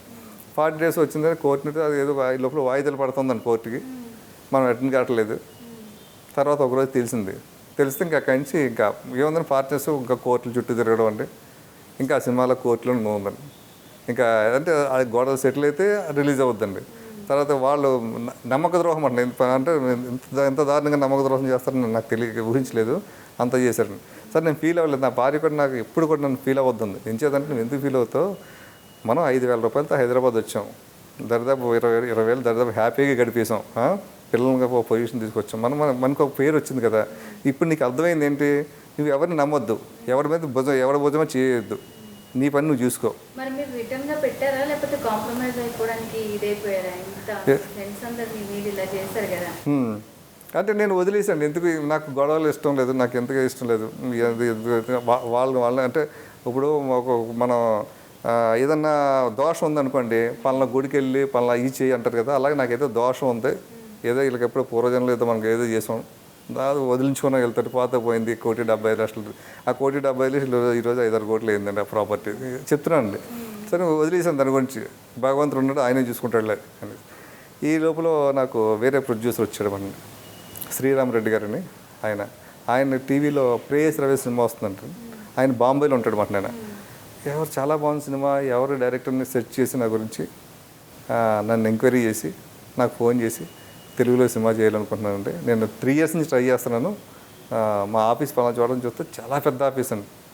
ఆయన గురించి ఎంక్వైరీ చేస్తే ఆయన చాలా పెద్ద బిల్డర్ అండి బాంబేలో, కట్టుబట్టలతో బాంబే వెళ్ళి దాదాపు 1,000-1,500 కోట్లు సంపాదించుకున్నటువంటి ఆయన. ఏంటంటే కంటిన్యూగా సినిమాలు ఆయనకి సినిమా ఇంట్రెస్ట్ ఉంటుంది చిన్నప్పటి నుంచి, సినిమా తీయాలి, ఒక పెద్ద డిస్ట్రిబ్యూషన్ పెట్టుకోవాలి, మంచి పొజిషన్కి వెళ్ళాలి, అంటే నాకు కొన్ని మల్టీప్లెక్స్లు కట్టాలి, నాకు మినిమం 300-400 కోట్లు సినిమా ఇండస్ట్రీలో ఇన్వెస్ట్ చేద్దాం అని ఒక డ్రీమ్తో ఉన్నాడు నేను.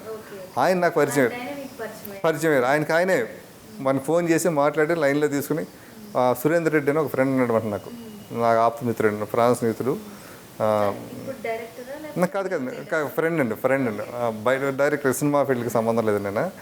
ఆయన కూడా ఫ్రెండ్ మాట శ్రీరామ్ రెడ్డి గారు, వాళ్ళు అయ్యా నాకు చంద్రమేష్ బాగా క్లోజ్ ఫ్రెండ్ నాకు అని చెప్పి ఆయన కూడా సపోర్ట్ చేయడం అండి. దాంతో ఈ సినిమా మొదలైందండి. తెలుగు పాపులర్ టీవీని సబ్స్క్రైబ్ చేయండి, ఈ ఛానల్లో వచ్చే మంచి మంచి కార్యక్రమాలని చూడండి, ఆనందించండి, ఛానల్ని ప్రోత్సహించండి.